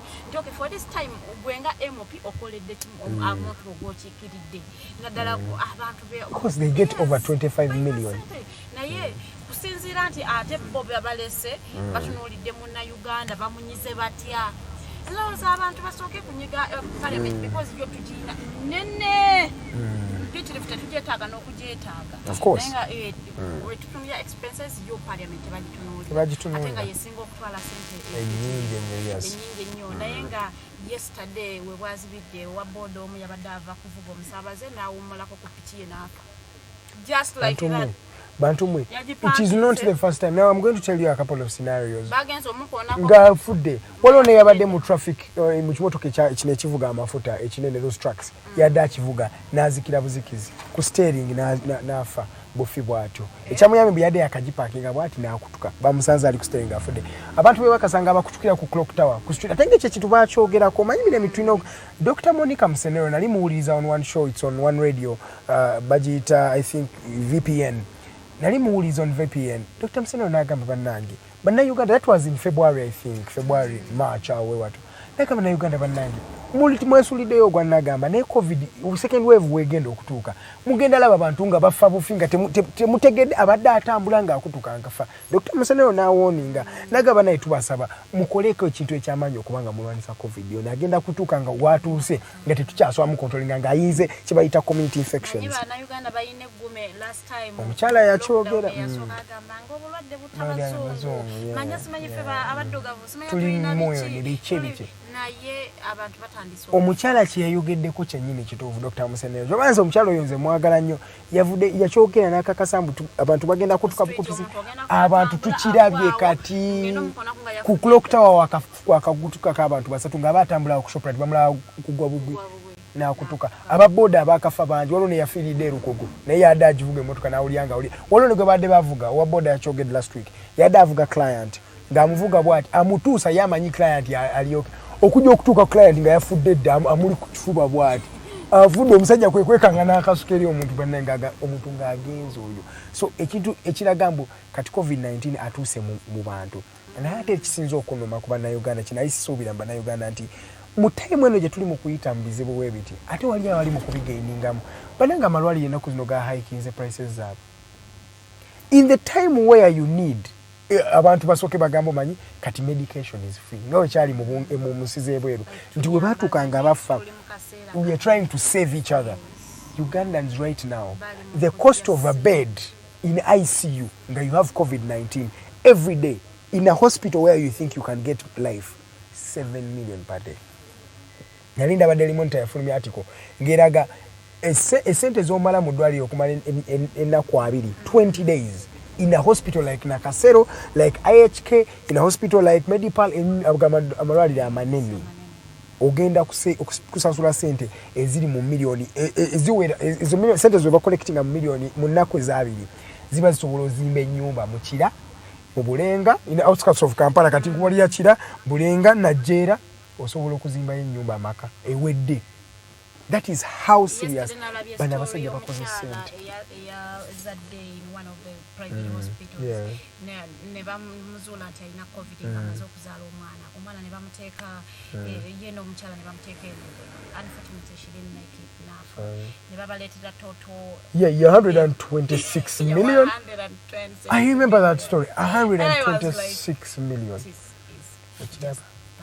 Abantu ennaku zino bakapitalizinze ku kintu nti abantu balwadde abantu bana ene twogera. Okay, ebya Uganda obimanyi ekintu ekiba muli mu struggle wemba muli mu struggle the one with the highest money is the one who takes it all okitegeera because twalaba ebifaananyi ndoza mabira ebyayitanga ku mutimbagano nga biraga wali abantu abali mu kufiira ku mamotoka gaabwe bali ku drips bali kufiira ku motoka ye ngata so talina na kitanda kyasi basoba mutekamu kati essaawa zino okufuna ekitanda ng'oli ava kuvaako wa COVID yafudde ng'okufuna ekitanda ekyo olina okubeera ng'oli mupambanyi olina sente zo kugamba kati omunaku omuwejjere nga we yayogedde mukulu nomu. Yes babaddeyo nga oxygen bamatadde mamotoka gaabwe.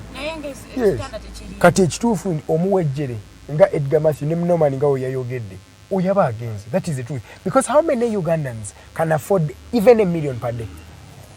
Era bagagga ate kyo nagwe nalabye ku TV yayogeddemu bubi naye yenjogera gyayogedde n'agamba ekirungi kino ekirwadde kiri mu kutta bagagga bekisinga okukwata kubanga bo bakisobola ate nga tagenda kugamba nti bampadde bbiru oyo agenda kufiira agenda era betuwulidde omanyi abantu abafiira mu maka mwana gwe there are very many people dying in their homes. Tagenda sobola kusitwa ne bwembeera nze ngenda ku IHK ani agenda okusoboleza sente oba kampani nange munziike ezo abaana balizirwa bakusembeze kumbi eri gye bagenda okuziika obutakalubiriza abantu ate afiiridde Kampala akusembeze eri ku kijja okuteekalinga ku jjinja nomanyawo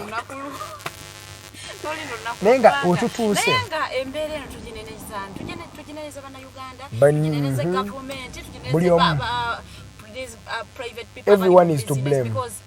Everyone is to blame because that is the Ugandan policy right now. Ekuvadda Ugandan policy bwetyo bweri oba waliwo ebizibu abafuna mu kizibu bakifunamu kyobola mu COVID nti waliwo abantu bali tuli mu kulwanyisa COVID waliwo abali mu kwata sente bali mu kuzikweka bali mu kuziteeka waabwe ebyokulya waliwo gutwala babe bakwata yali ani commission omu ngajjuze ebintu mu nyumba ye buto biki amajige bawo abantu kugamba that is like the policy kiri mu bannayuganda bennyini bannayuganda balina emputu ate bannayuganda beeyagaliza emputu tugirabira wa COVID-19 babagamba okwambala masiki baagaana kati olaba ekirwadde kiri mu tukola kiri mu kutumalawo ffenna lwakuba mputu zaffe corruption eri waggulu government bali mu kupizanyiramu ebintu balinga bata kati nga we yayogedde Norman yagambye ekintu ekyanyumidde byagambye tupozinge tusiriikirire tudde mu lockdown nga wenoonya solution naye Uganda bakulazeeko balina kye banoonya kiringa bagamba tutudde mu lockdown kisirike oba balinga bagamba abantu kabafiire buli omu waali afiire waawo abalwadde mukutukiraawo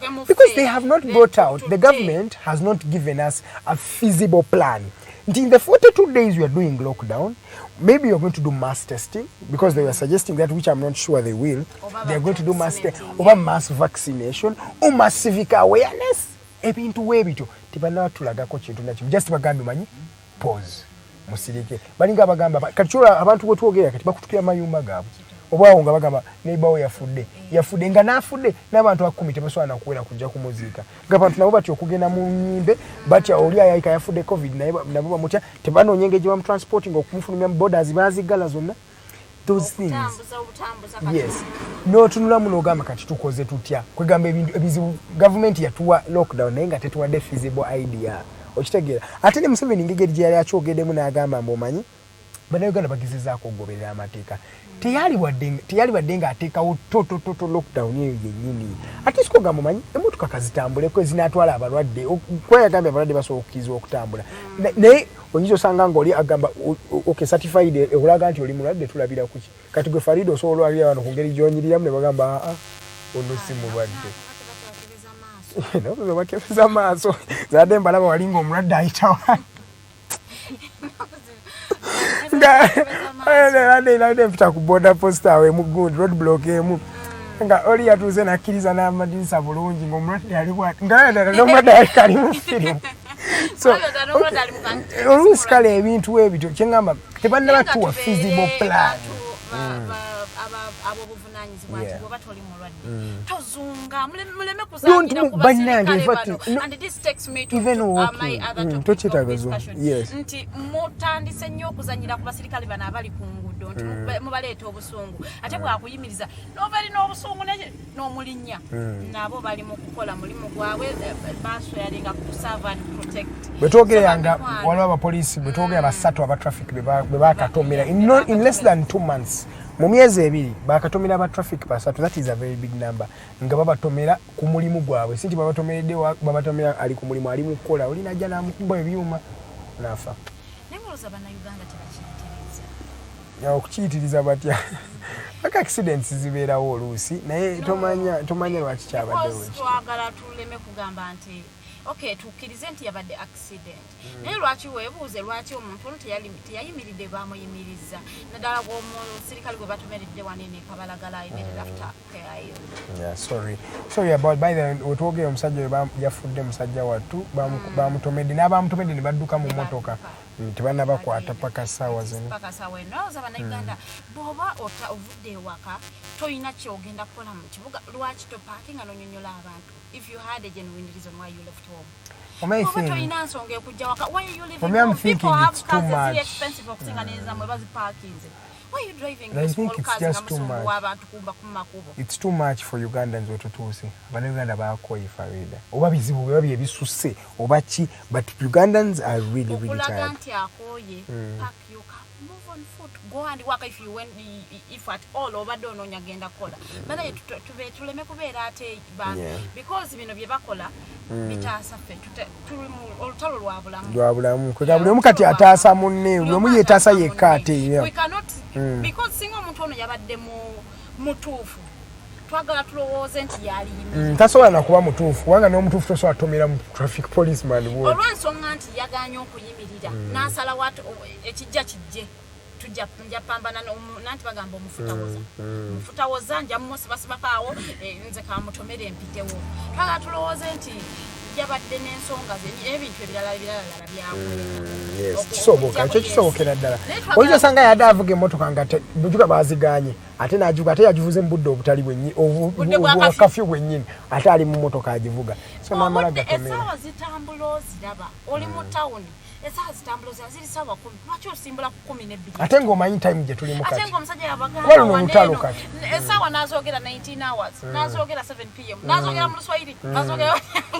siku ya moja ya usiku kati bannayuganda muwulira lulimi ki in 3 languages ng'omusajja aziddengana n'azoogera and the fact is buli omu alaba the time we are in we are not in normal times by the way we are in very very difficult times naye nze kyendowooza n'abapoliisi kati bano abali ku makubo babeere careful people have problems it's high time everybody should be careful oli olabanga naye ekintu kyamuzuseeko damuleka agende because right now people have problems no but I'm saying people have problems because that's the truth we agree people abantu balina ebizibu ssaawa zino kuba tekijjaawo mateeka ovuze emotoka yo ng'osazeewo okugivuga nga toyina siteeka givuge at least menyako etteeka talaafiya menyako etteeka limu nti ovuze emmotoka ate tolinda kafyu kukwata kituufu ate togivugira mu budde bukyamu gwavuze emmotoka nga toyina siteeka gwagivuze kafyu time ate gwatomedde bintu bisatu n'okola emisango esatu n'ogisusa bannayuganda tubeere bantu ba buvunaanyizibwa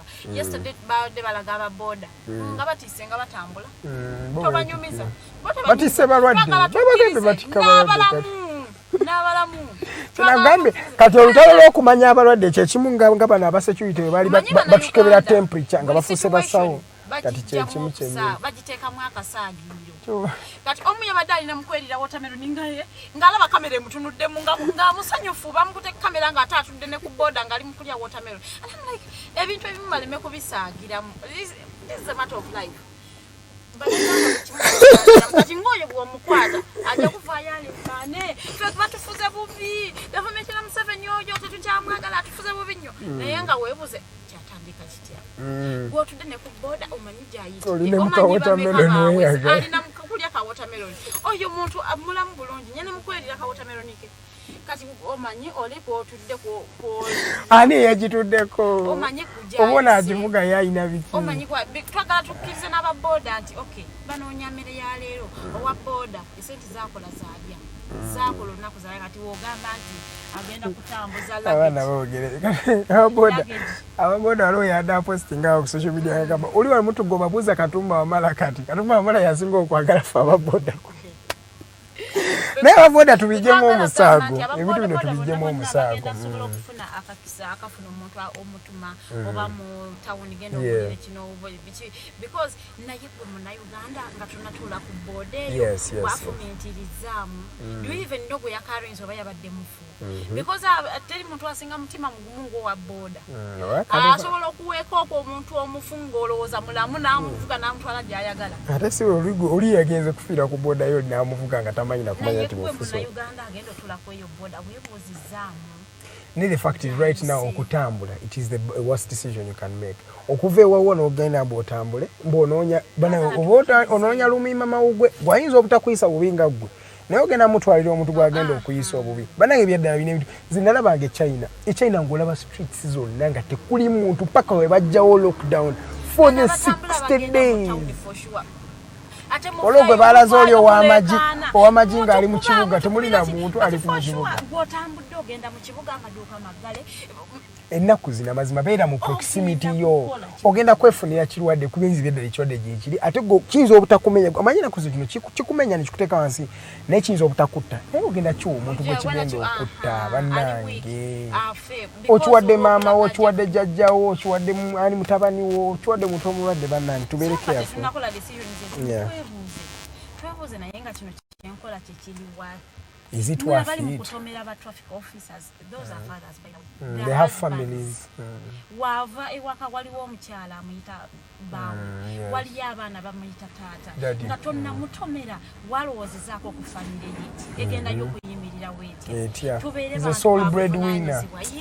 bantu bavunaanyizibwa avudde ewaka nga yina famire ye emutunuulidde gyagenza onoonyeza ekyokulya omusanze kukuba because ovuze emmotoka yo beyond kafyu time nga tolina na sitiika osazeewo omutomera obulamu bwe obumalewo naye nga gwe omazeewo obulamu bw'omuntu wakifumiitiriza abantu bameka ababadde bafiidinga kwoyo omuntu gojjeewo era olowoozezaamu bagenda kubeerawo batya nga taliiwo so bannayuganda nga tonnasalawo decisions zino zetubadde tugamba nti prime minister yayanguye okola decision naffe decisions ezimu parking emmotoka yo wennyonnyoleko why are you even living home oba tolina nsonga lwaki omanye ensonga bw'ona ogyogerako tebagenda kuwuliriza why did you live home anyway in the first place because omanyi mulawe mutima gw'ensonga eno agamba atya adde ngenze gula ddira mu kibuga bannange tagenda kujikiza omusajja agenda kuntwala ku poliisi nosalawo otomere omuntu omalawo obuntu obulamu bw'omuntu life is priceless bannayuganda bakimanyi osobola kuzzaawo like nga nabadde ndaba mu Arua nga abantu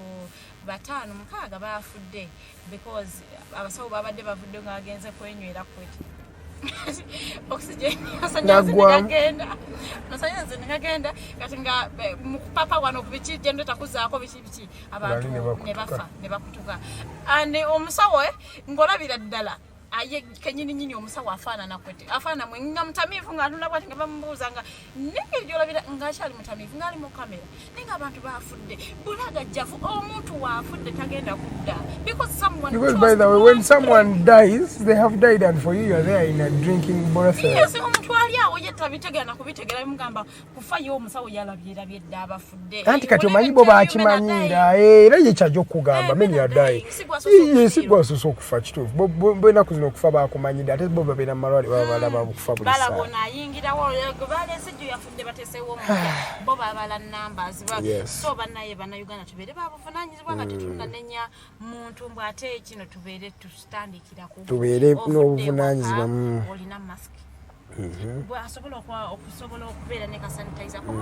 tambula nako ebwe bagamba n'abengalo olina woyingira si byalu bannayuganda bombalabira dde oluli mumbuulabira ddala ng'agamba lwaki manzi nanaabyenga nzawale nanaabidde wali mbuwonaaba engalo oba emikono gigenda kutukako simanyi kubanga kati kinga kye baagala okutegeeza ate n'ekirala bannayuganda abali mu kwenforcinga covid-19 zino tubeere benkanya nti nga bwogenda ogamba nze omuddugavu nti naabengalo omuyindi mugambe n'omuzungu mugambe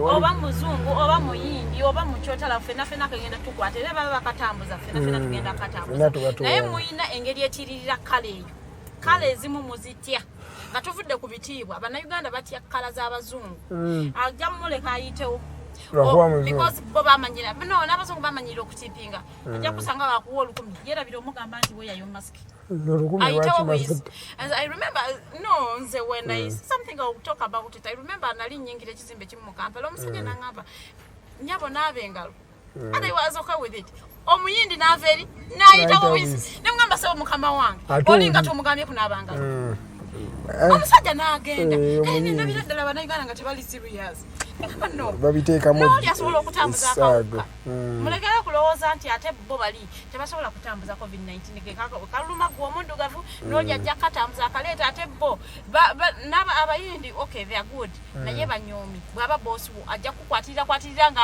ayogera kukwatakwatako bw'aba alina covid amaze okukwatirira in a bad way by the of course not in good faith nga alina byakulagira ebiragiro aleera akuteekeko akawuka naye nga kyavudde ku asikali wali ku kizimbe atamugambe kunabangalo olw'ekkala eyo natebamuzungu n'amugamba nti omusajja ajja kungoba ku kizimbe osanga oba ye yamuwa omulimu ajja kungoba ku kizimbe ono nze naddawa kamuleka agende yanamanya oba atambuza covid oba tamutambuzizza abayizulu ebintu ebyo bannaye tebijja kukola tubeere bantu babuvunaanyizibwa covid is real very very real 42 days twebereremu nnyo engombo yali ya polisi naye kakati etuuse ne wano twebereremu nnyo ebyo ebyamu ebizirinda olwange mukwano tezikyakola mu covid muno bwe kiba kikutte ku mukwano gwe mulirwanawo ani muntu yenna bamikwano twebereremu tubeere babuvunaanyizibwa tweprotectinga nga bweprotectinga protect your neighbor oba ova mu tawuni omuntu asiibye waka why would you go and hug omuntu wewaka nga tonakyusa n'engoye do you even know oba olina weweesigamye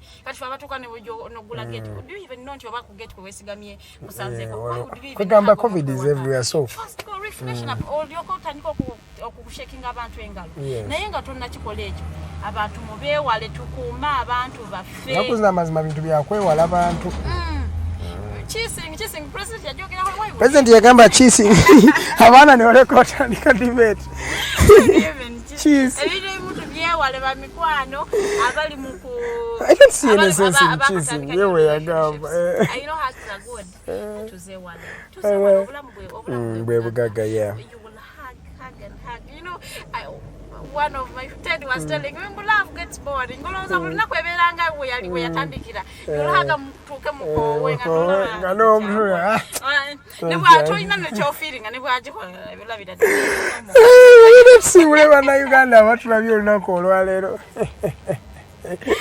by the way waliwo comments no nyingi ku social media zingozi oziisa mule waita olukwakwayo ziise mu olukwakwayo mangu tuyogere siwule bana Uganda bana imwe bali kubanga mutulabye olunako olwalero tusanyise nnyo kyasannyo okubanga mutulaba ne mwegeka amaaso gamwe every Monday to Friday ne mutulaba ndoza zezo zifuje let's go Mchala namkela tetenya ngamba talk about the officers who are also senseless. They never understand.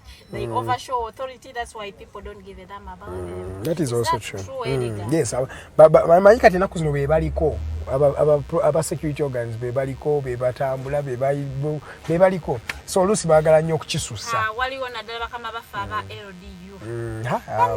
Abantu mwe buli omu ati aba LDU tebaseka authority bagala nnyo okulaga authority kyekizibu kye balina naye omuntu tonatana kunyonyola omuyisizaamu oluyi kati kyova laba omuntu atya okuyimira agamba akasajja kankwata agenda nakusina kuyisaamu piki oba emotoka nagamba tunawoleza eyo tubeere tuwulizinganye nti muntu ayimiridde mubuuze ovaawa oddawa olina ebisaanizo ye lwaki osazeewo okutambula sometimes omusajja tagenda oba omukyala tagenda parkinga motoka yeewaka ng'omwana waafa mbw'alinde sitika agenda kukwata omwana wa muteke emmotoka agivuge kati akusange gwe ku kkubo ng'omuyimiriza bw'otavaayo ajja gikuyisaamu kuba ataasa bulamu bwa mwana we so tubeere understanding nti olaba omuntu avuze emmotoka embeera gye tulimu kati nze kyensaba nakugamba nina omulwadde osooka kubuuza nze kyensaba saawa zino kyensaba because times ze tulimu they are called desperate times and desperate times call for desperate measures we tutuuse abapoliisi bategeere embuka tuli mu lutalo okitegeera n'oli ne waba avuze emmotoka inagivuga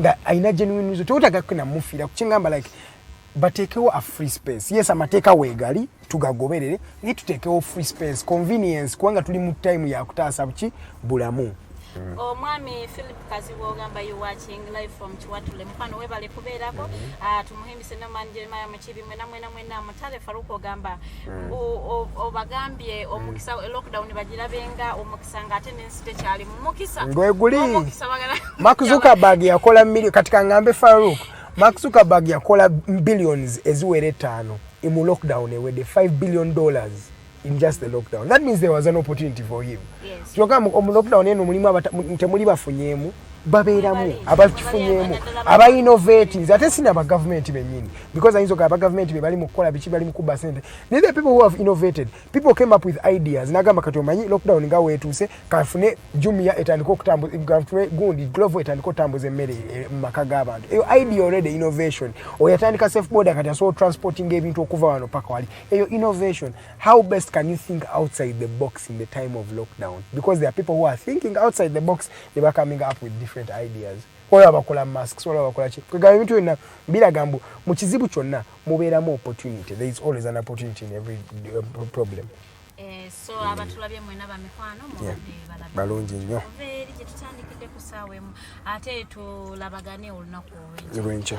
Nga tunyumyamu naye nga twagala okubajjukiza nti yo lockdown tugitambuddeko ennaku 3. Wakyaliyo olusozi bambalagala. Olusozi twakatandika obutandisi. So tubeere beegendereza nnyo nyinyi ddala akawuka kali mu kutta. Mpoze n'omukyala Teditenjo Nabukeera mu kontrolo. Omwami tumusime kato yatudde ku kamera ate mukose Arnold Anthony ya directing show olunaku lwaleero mwebale kulaba mikwano mweno lockdown nti ate mfe tusazeewo ne tugamba eizulu oba essential oba tetuliba essential fe mujja tulaba nga ne information tugibawa. That makes us essential. Yep. I'll see you tomorrow. Today, by for me, this is not working to me. So it's service. It's not a job. It's more of a service to Ugandans. Nenga tunagenda mama wange kamuyimbira yakayimba akana musibula aka birthday olunaku olwaleero. Mama would love to wish you a happy birthday. Yes. So, mommy, a happy birthday to you. No, basoka tulize musoke mweka lovely message. Nunye kubayaye. Mama, I would love kamera tunudde mu mukulu. Jaga kamera tunule mu nga jogani mama wange. Mama, this is a very special tribute to you. I love you so much. You've brought me from afar.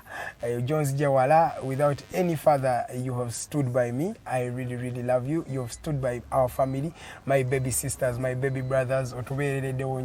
We love you, and the Alternative Uganda loves you as well. And as you celebrate your sweet 21st birthday plus 30, allow me to say I love you a lot, and a special song to you.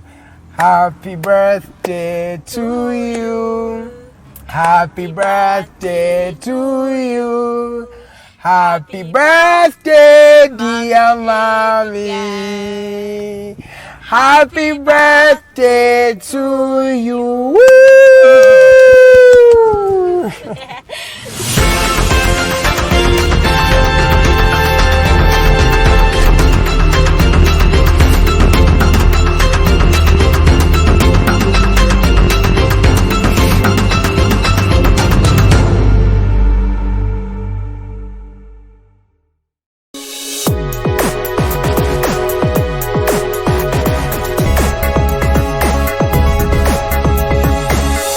Alternative Dig Talk.